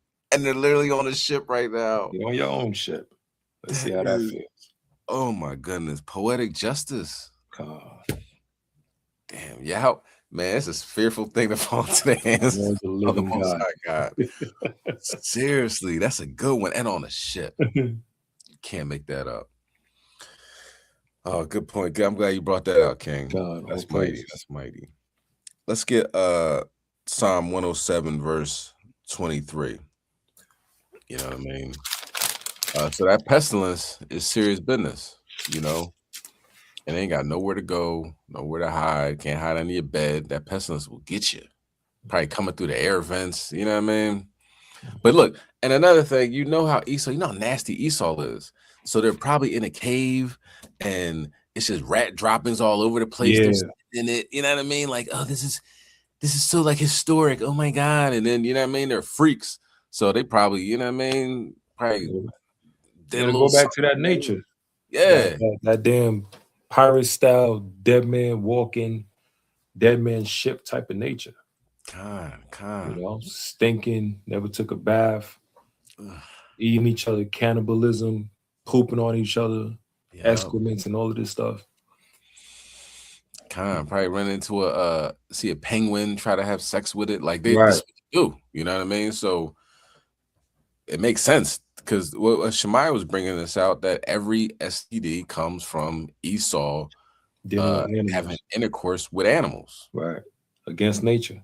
Can you bring it out? This is Psalms 107 and verse 23. They that go down to the sea in ships, that do business in great waters. Read on. These see the works of the Lord and his wonders in the deep.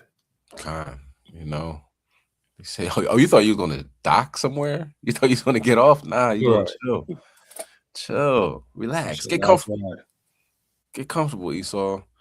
All right, so imagine that, man. The Most High sliding on them in the deep seas. They just got finished voting. They just got finished voting that, all the other countries are like, yeah, of course, this is one of the worst atrocities we can imagine. Yeah, 123. All these other countries, they just as bad. They got terrible things they got going on. Be like, nah, man, we gotta keep it a bean. Yeah, I mean, you having these black people enslaved for all this time, Black, Spanish, Native Americans enslaved. You know, that's terrible. United States, Israel, and Argentina, the three countries that voted against it. And now look, all these Argentinians stuck at sea with one of the worst viruses you can ever get, 35% mortality rate, meaning you're probably going to die. You know what I mean? Do not mess with the Most High God. All right. Let's continue on. You know what I mean? Sliding on the Opps. It's just not Esau. Let's get Elam involved. All right. Let's go to Ezekiel chapter 32. You know what I mean? Most High got smoke for everybody. Ezekiel 32 and 24. It's the book of Ezekiel, chapter 32, and verse number 24. There is Elam, and all her multitude round about her grave, all of them slain, fallen by the sword, which are gone down uncircumcised into the nether parts of the earth, which caused their terror in the land of the living, yet have they borne their shame with them that go down to the pit. Okay, so let's see what happened to Elam down in Florida. You know what I'm saying? And then we don't have to get it, but Jeremiah 49 talks about Elam's going to go to the four parts of the spread throughout the four corners of the earth, right? And that's very prophetic because these Elamites got spread out. You'll know what I mean when we watch the video. The police are sharing gruesome new details in the deaths of two University of South Florida students. We do want to warn you, some of this information may be difficult to hear. Police are now saying that the murders were calculated and that the suspect purchased heavy-duty black contractor bags, duct tape, and lighter fluid before allegedly killing both students. The sheriff also detailing the disturbing evidence found inside the home when it was searched with a UV light. And when they deploy Blue Star, they can see in the kitchen area, there's a large pool of blood. They see that the blood continues down the hallway and into our suspect's bedroom. The technology is so precise and finite that we can see the outline of a human being on the floor next to our suspect's bed where it was curled up in a fetal position. NBC News correspondent George Solis is following the very latest for us. So, George, this started as a missing persons case, but it quickly became this murder case. The police there are saying that the behavior of the suspect raised a lot of red flags. They also found one of the victim's glasses, student ID, and bloody clothes in a dumpster. What else have you learned in this case?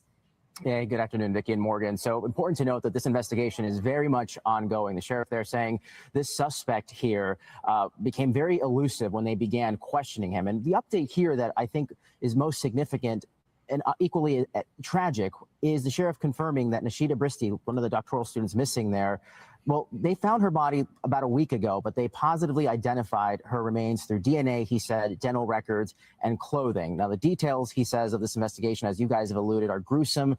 The actions of the suspect, the sheriff says, are nothing short of pure evil. Now, this backtracking a little bit, the two students, Lamone and Bristy, were last seen in the Tampa area around April 16th, according to the police. They were reported missing by a family friend. That same night, authorities say the suspect here, Hisham Abu Garbia, purchased trash bags, Lysol wipes, and Febreze, investigators said, and he disposed of certain items, including Bristy's pink cell phone, according to prosecutors. Again, some of these details still very much ongoing, and right now, the sheriff saying that their priority, now that they have identified both of these bodies, is that tragic and painstaking step of returning them to their families in Bangladesh, guys. You know, George, police say that they had to use a forensic deep dive to get evidence off the suspect's phone. They talk about the UV light in the house and then this deep dive on the phone. What did they find specifically on the phone? Yeah, so they allege that the suspect here had wiped his phone. So they used forensics to go back in there, and they found things on Amazon, things on DoorDash to order some of these items that they had mentioned, some of these Lysol wipes, some of these industrial heavy-duty bags. They also found some ChatGPT searches, which were very disturbing, to say the least. They allege that he was searching things like how to get rid of a body in a trash bag, can you survive a gunshot wound to the head, things of that nature. So as they work with this investigation, they're also reaching out to OpenAI, which owns ChatGPT, to see where they stand with cooperating with this investigation. But again, make no mistake, they are still very much trying to piece all of this together, including trying to find a motive here, guys. The motive, the big question. George Solis for us there from our Miami bureau. George, thanks.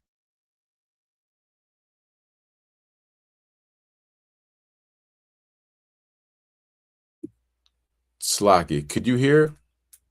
Yeah, I can hear you, King. Okay. Could you hear the news report? Yeah. Okay. Yeah, the motive is the heathens are gotta go. And the heathens are taking out the heathens. You know what I'm saying? Most High putting the spirit on them to take out them. And with our next bit of information, let's get Isaiah chapter 16 and verse 7, because it just goes around what's going around the bend of judgment that's taking place on the earth. You know, this is the fight. This is the fight. Don't get, you know, you might get squeamish, like, brother, you know what I'm saying? I get squeamish. Listen, you know, curses he that, it's like you're paraphrasing, that holds back a sword from blood. Not physically, you know what I'm saying? Not right now. Right now, it's not physical. It's a spiritual fight.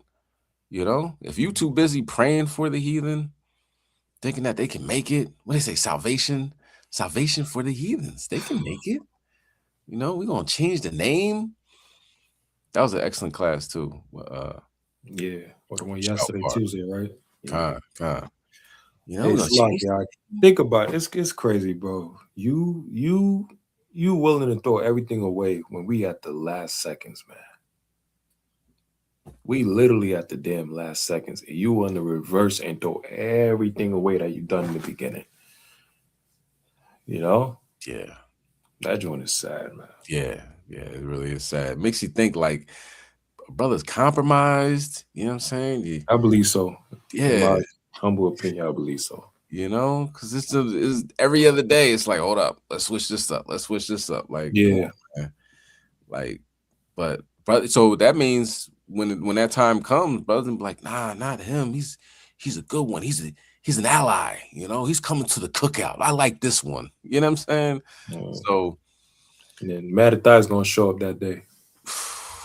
Yeah. Off with his head. Yeah, it's gonna be a cookout. You're gonna be the main dish. So hopefully everybody else watching and everything, you know, you're not getting a soft spot in your heart for the people that lynched and raped and robbed. You know what I'm saying? Continue to lynch and rape and rob your people. Ain't nothing stop. What year did it stop? Mm-hmm. You know what I'm saying? Remember, don't forget, after Charlie Kirk, the brother down in Georgia was found hung Yeah. from a tree. You know, There was a brother in Chicago too, truck driver, young brother, like 20-something years old. I was found hanging on a tree as well. Con. You know, So when did it stop? What year did it stop? You know what I mean? So enough with all that. Esau and other nations get judged. I'm all for it. All praise to Yah, honor Yahweh Bashem Mashiach Yahushua. All right, go ahead. Can you bring it on? This is Isaiah chapter 16 and verse number 7. Therefore shall Moab howl for Moab. Everyone shall howl. For the foundation of Ker Hareseth shall ye mourn. Surely they are stricken. So let's see what happened to Moab over in, I think it's California. I'm here to give you guys a 4 o'clock update on the shooting that police are investigating in Carrollton at the Korean plazas. What police have told us at this point is that Maybe this is Texas, Slovakia. I think this is Texas. Check it out.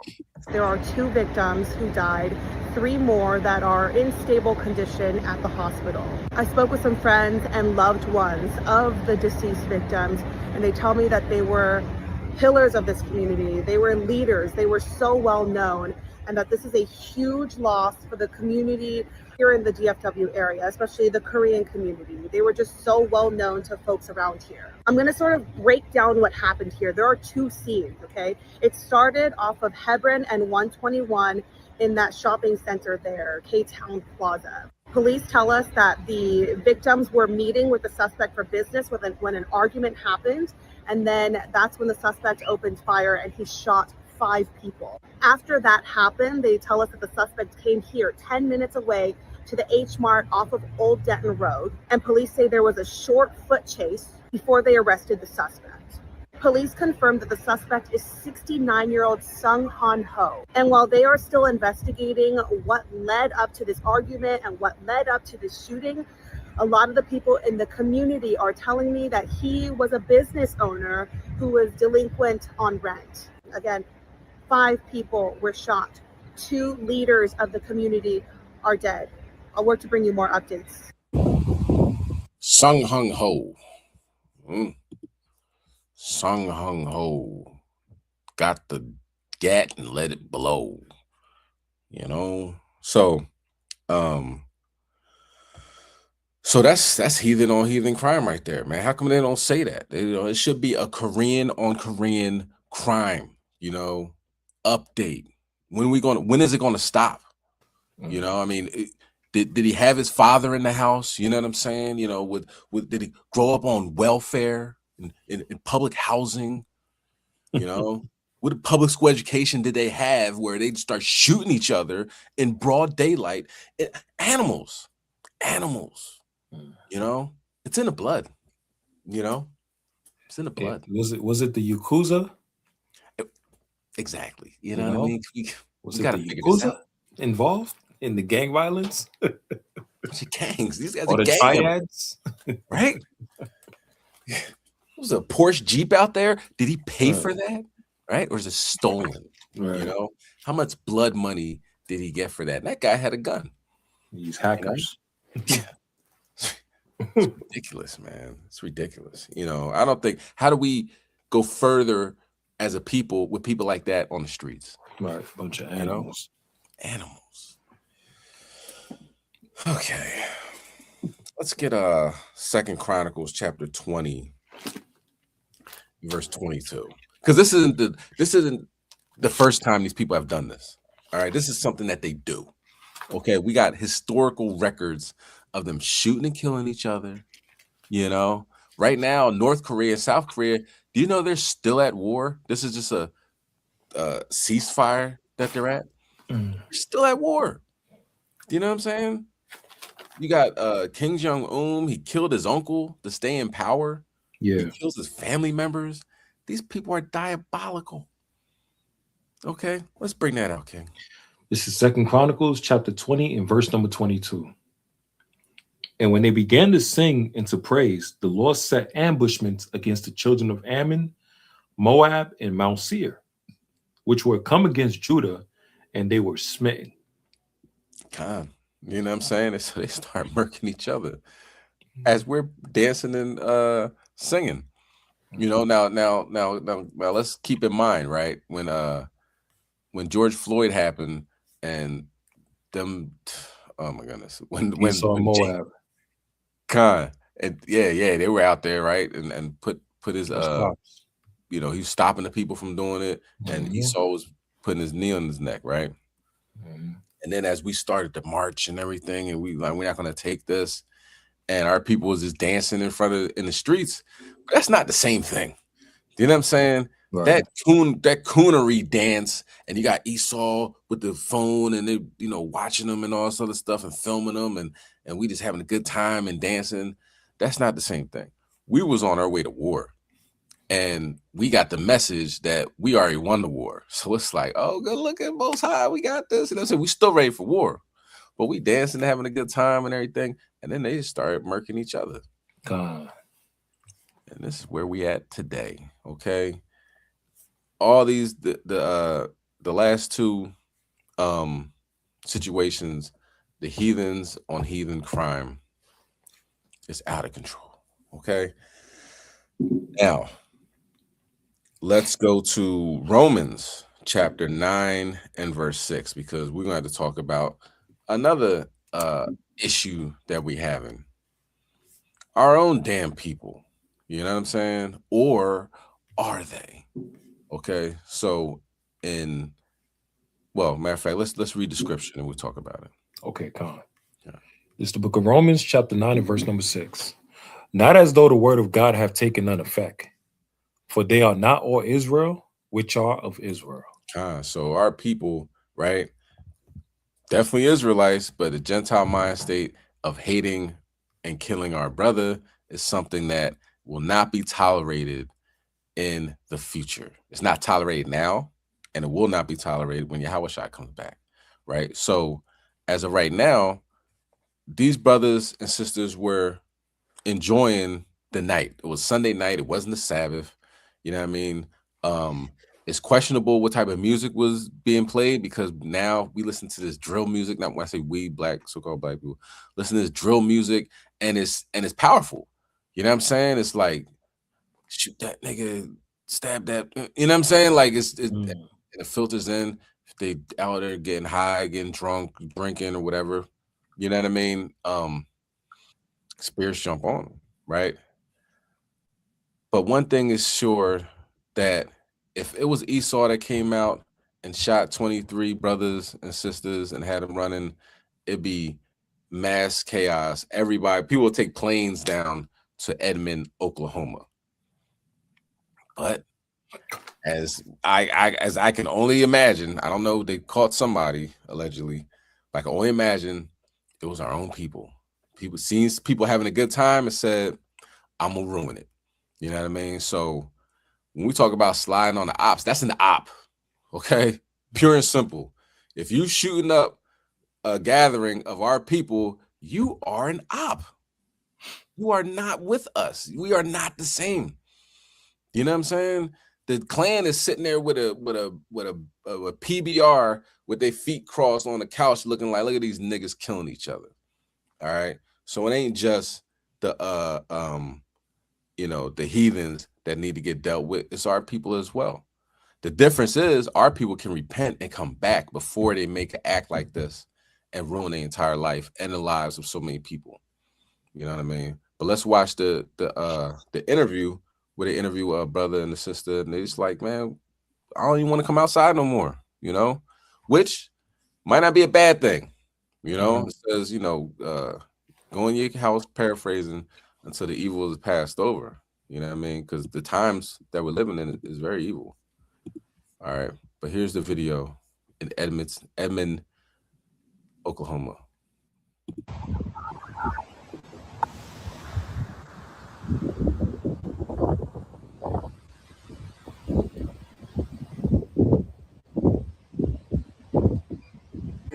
You said it was a good vibe, right? It was definitely at the beginning something that was we looked it up to doing, that we thought we could come out as a community, eat and have a good time.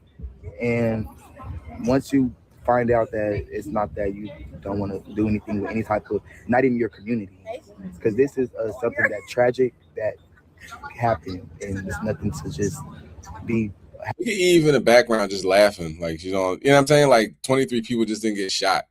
We are in a hell of a spot right now. You know what I mean? You see the brother on the left, he got a rosary around his neck. The brother talking, possibly effeminate, you know what I mean? You could kind of tell with the mannerisms and stuff like that. I don't want to say possibly, he's pretty effeminate, but we're in a bad spot. You know what I mean? As far as odd people goes, we got to really wake up out of this. But let's continue on.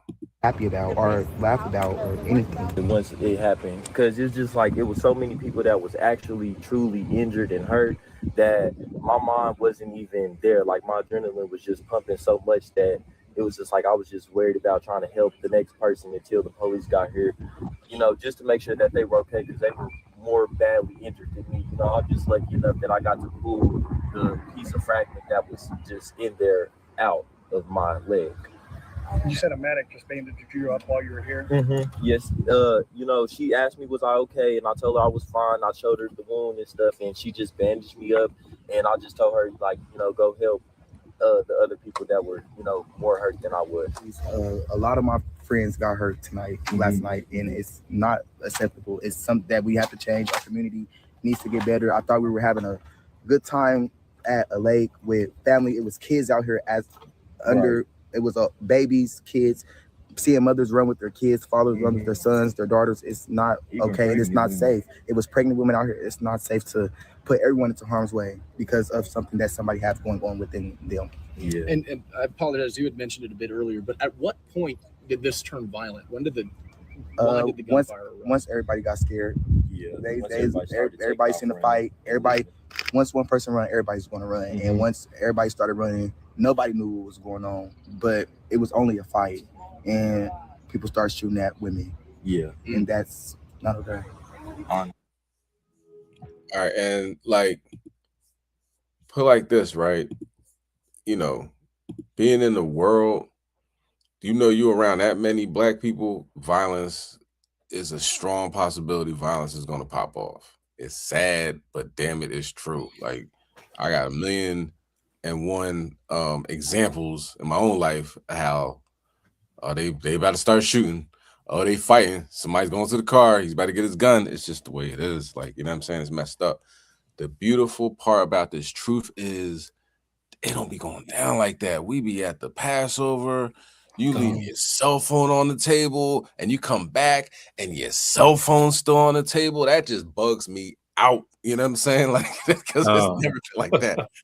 I'll be at family events and be like, yo, make sure I got my phone because, you know, my cousins got sticky fingers. You know what I'm saying? Like, and to be with brothers and sisters that, you know what I mean, you might know for like a year or less, but it's just like, you know, in this case, we've known each other for a long time, but it's because, you know, it's the love, right, of each other, the love of Yahweh Shem Yahweh Shai, you know what I mean?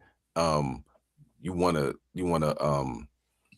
you know, keep the Most High, you know, happy, you know what I mean? Like, it's not even a thought, like, let me steal this phone, you know what I'm saying? Like, nah, man, I'm trying to make it to the kingdom of heaven. I'm trying to, you know what I mean? I'm trying to, you know, we'll say be friends like Abraham. You know what I mean? Abraham was friends with God. You know what I mean? Like be on the level, not on the level of Moses, but like, you know, aim to be like the meekest. And you know what I'm saying? Like we got examples that are in the scriptures that, you know, that to be like that, or to aim to be like that, you know what I mean, is paramount, man.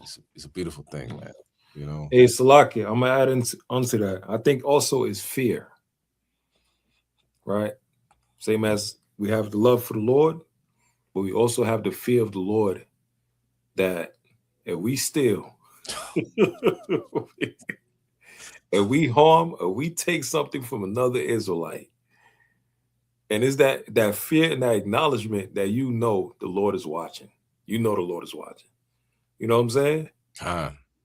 You'll steal something from a supermarket, whatever, this and that. But you know, if you gathering in a holy place with brothers and sisters, you like, nah, I'll do wickedness to a heathen. I can't do it to brothers and sisters. Oh my goodness. What? So the Lord definitely gonna be watching like nigga. The Lord watching everybody. It's like, nah, it's that fear. Like, you know, it's that love, but it's also that fear, like, nah. Because that guilty conscience is gonna eat at you. I just took this dude's phone, this his phone, whatever, took this person's stuff. And I know I'm going home. I know better. I know the commandments. I know I just stole. I can't lie to myself, you know, whether I want to or not. You know what I'm saying? Yeah, like the brother was saying, whether I want to or not. Is that fear, is that healthy fear that do unto Israel as you want done unto you. Now, we're not all perfect. We're striving to be perfect, but at least with that, I could testify with that. I have never seen a fight at a feast day with my own eyes. I've never seen it. I see something a little closer about to be, but I've never seen it like, because even brothers and sisters was like, all right, it's the feast day, bro. Like, you know, we're supposed to be happy, positive, celebrating, all of that stuff. It's the feast day. You know, and so far, since I've been in this truth for about 7 years, I have never seen like a fight, like a brawl, none of that stuff on a feast day. You know, so that's how you know this truth is real. At least with that, that's how you know, man. How you? You could be at a feast day. You like, I'm gonna get this phone. An angel can manifest right in front of you and in front of everybody and literally chop you in half with a sword. And you just laying there like gone with the wind, leaking, and you are in the next Bible of Lot's wife. Or, you know, you are famous now. You know what I'm saying? People will be talking about you for millions of years, for all eternity, because you wanted the damn phone, and the Most High sent an angel to destroy you in front of everybody. Yeah, that's that. Yeah, like you said, that's a healthy fear of I'm cool. I'm trying, you know, I'm gonna have a good time, dancing, party, and everything like that. I ain't trying to break no laws. No, not at all. All right, that is the judgment section of the class. Most High is sliding on the ops, block. You know what I'm saying? You know, allow it to happen. You know, don't pray against this. Okay. It's been written a long time ago before any of us were on the planet that this is gonna happen. Just let it flow. Don't try to go against the grain. Go against the water. I'm gonna change this. I'm gonna change that. That's not his name. Heathens can be saved. No. Y'all go that way. All right. So let's get Ecclesiasticus chapter 38 and verse 4. You know what I mean?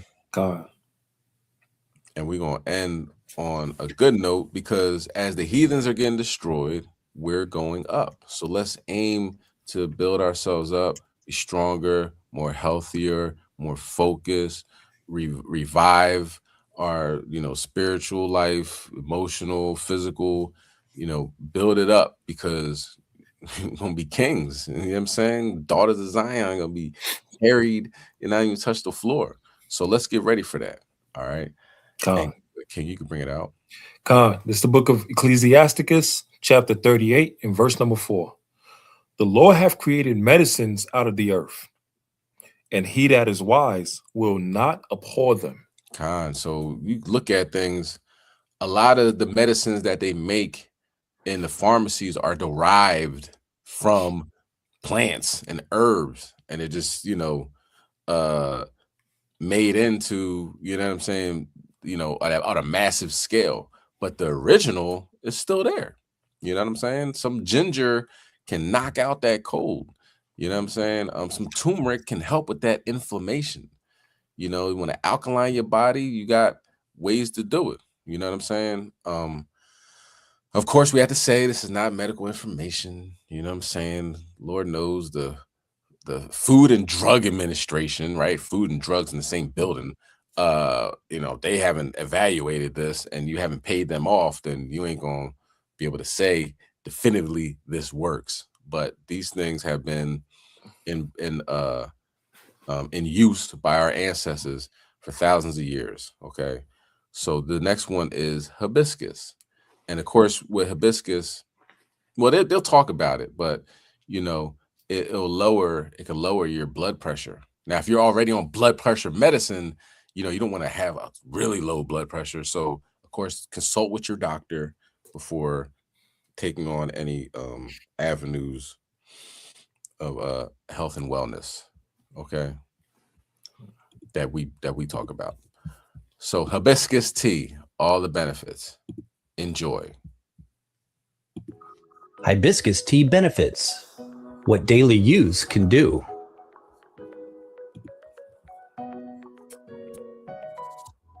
The benefits of drinking hibiscus tea, which we will shortly discuss, come from the main Hibiscus sabdariffa or roselle species, most commonly utilized for hot water or sun tea infusions.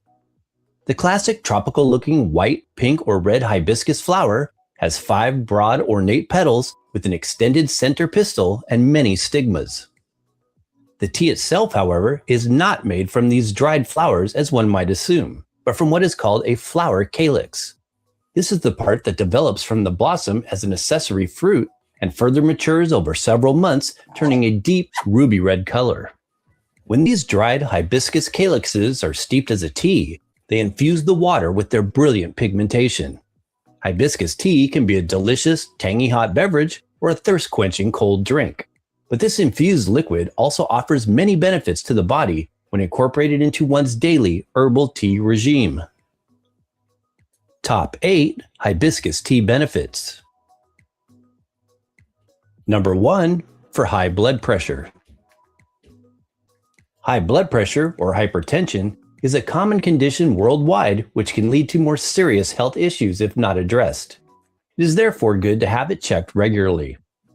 The blood normally presses against the walls of the arteries as it circulates throughout the body.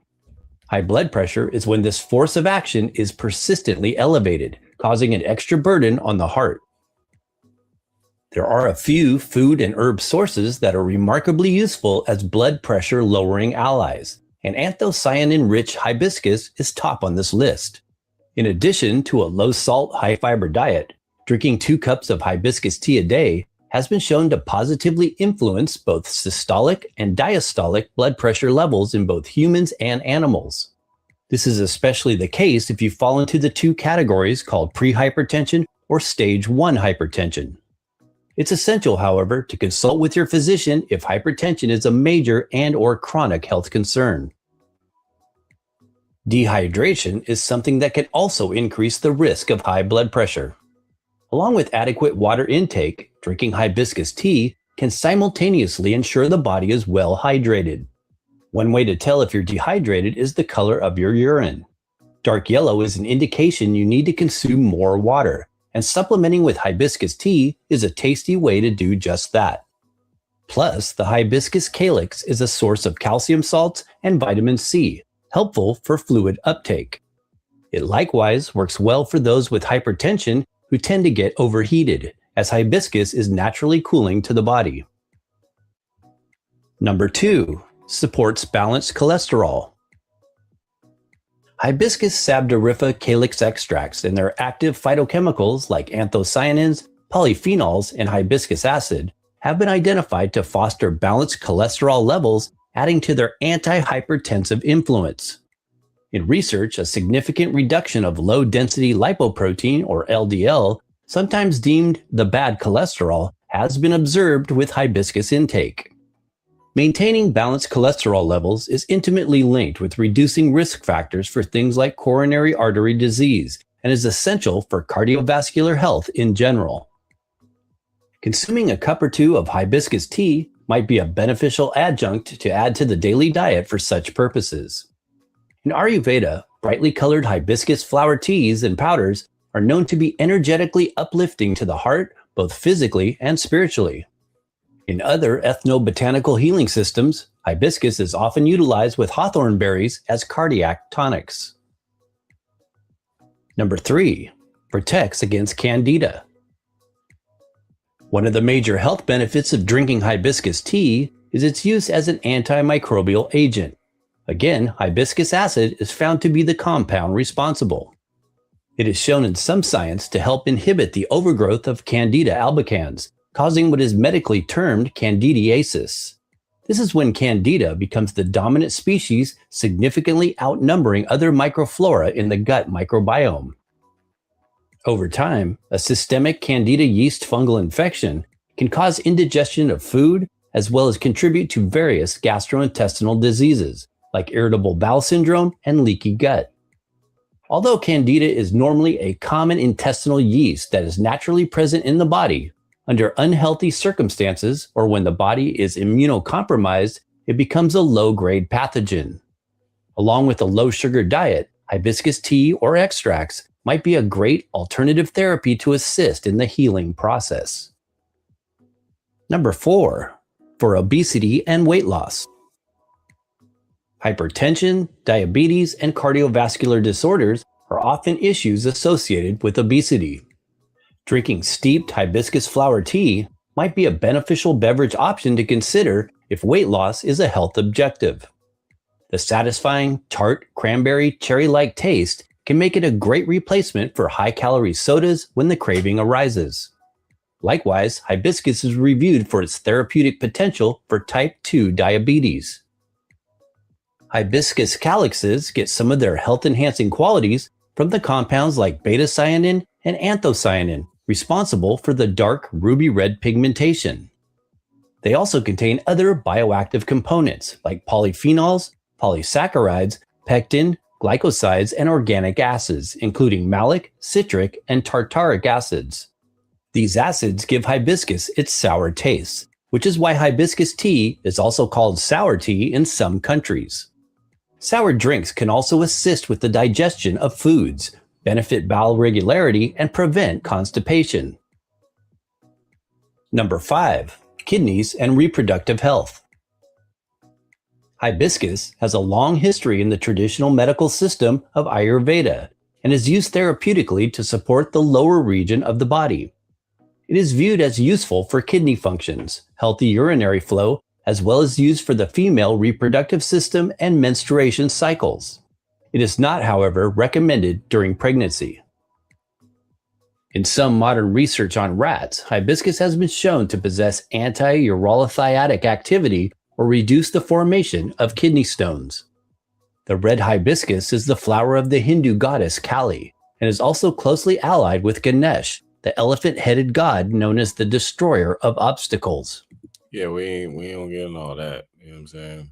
We like the herb, not the whatever that thing is. In Indian culture, the energy of Ganesh is likewise associated with the first and second chakras or lower regions of the body. Number 6, cooling to urinary system and UTIs. One of the great benefits of drinking hibiscus tea is that it has a cooling anti-inflammatory effect on most humans who consume it. Teaming up with the kidneys as part of the urinary system, hibiscus tea can help to cool a burning urinary tract infection. Hibiscus tea, or roselle drink, was observed to lower the incidence of UTIs in long-term care facilities.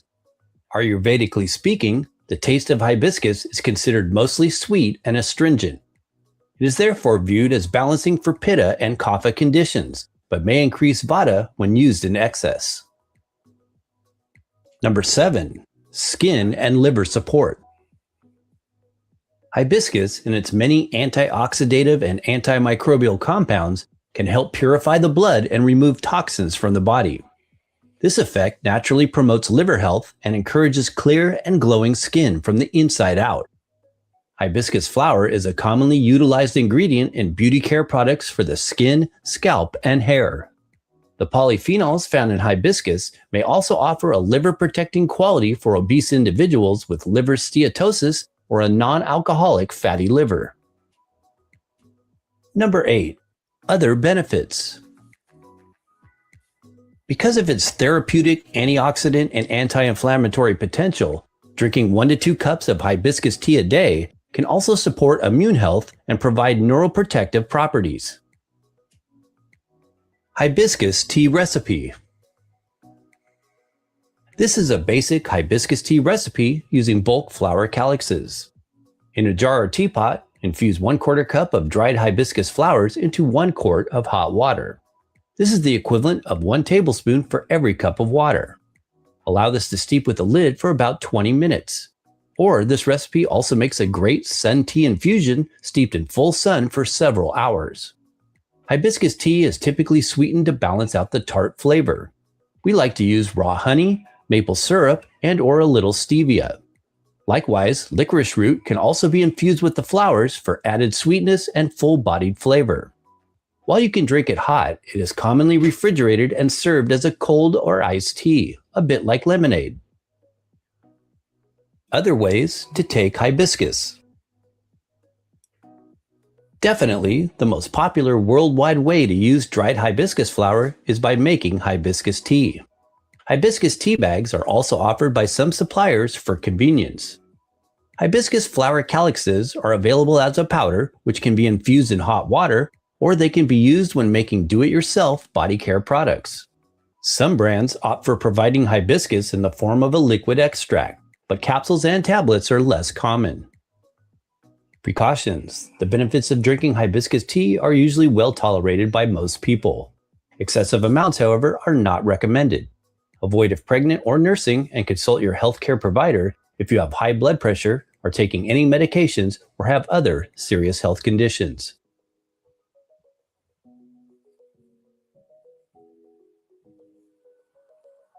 Thanks for watching. Cool. All right, so that'd be a nice addition to, you know, your health regiment. You know what I mean? Put it in the sun for, you know, some hours, and put it in your refrigerator, and then you know, you're thirsty, instead of grabbing that soda or some sugary lemonade or, you know, sugary substance or whatever. Boom, you just got some nice, delicious, refreshing hibiscus. You know what I'm saying? Now you're going in the right direction, and then keep it going. Have some fruit in the morning, some vegetables at night, and you just, it's everyday thing, you know, do your little workout and all that. And we're moving in the right direction. All right. So let the Most High slide on the Opps. We're going to sit there and watch, and we're going to bring it out on Wednesday, if it be the Most High's will. So keep focused. You know what I mean? Give it give this video a like and subscribe if you haven't already. You know what I mean? Share. And, you know, hopefully if you learn one thing, we have done our jobs. You know what I'm saying? I am Chassadyah, HOI Philly, my swordsman. Brother Ariyah, HOI Midwest. You know, let's keep going, man. We almost there. Stay focused, Israel. Kwam Yashala. Kwam Yashala. When we close out with the Lord's Prayer? You got it? All right. Give you at least 30 seconds, and let's close out.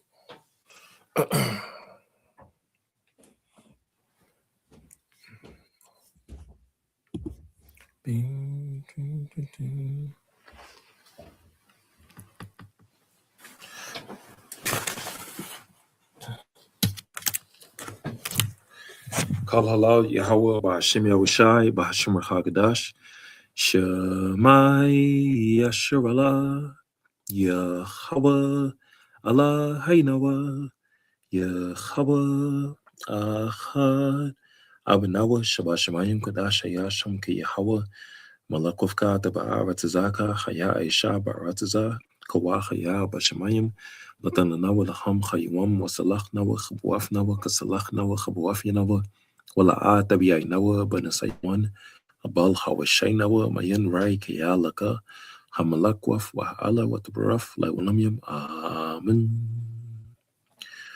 Our Father which art in heaven, hallowed be thy name, thy kingdom come, thy will be done on earth as it is in heaven.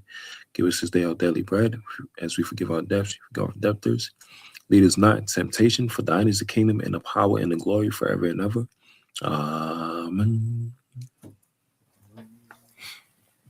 God.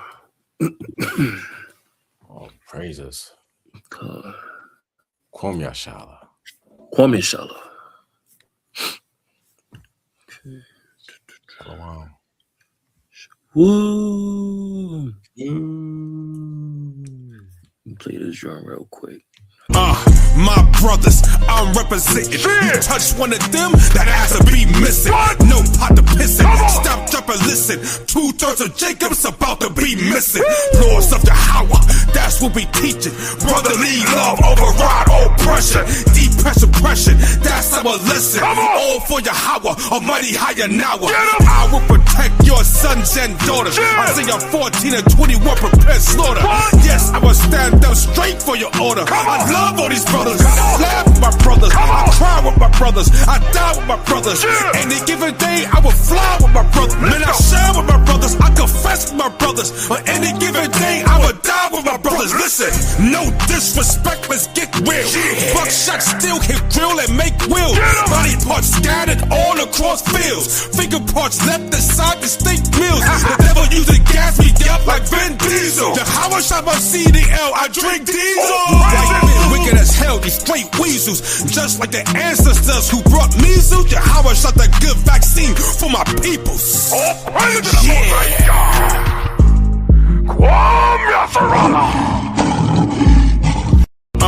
My brothers, I'm representing. You touch one of them, that has to be missing. No pot to piss in. Stop, drop, and listen. 2/3 of Jacob's about to be missing. Lords of the Hawa, that's what we teaching. Brotherly love, override oppression.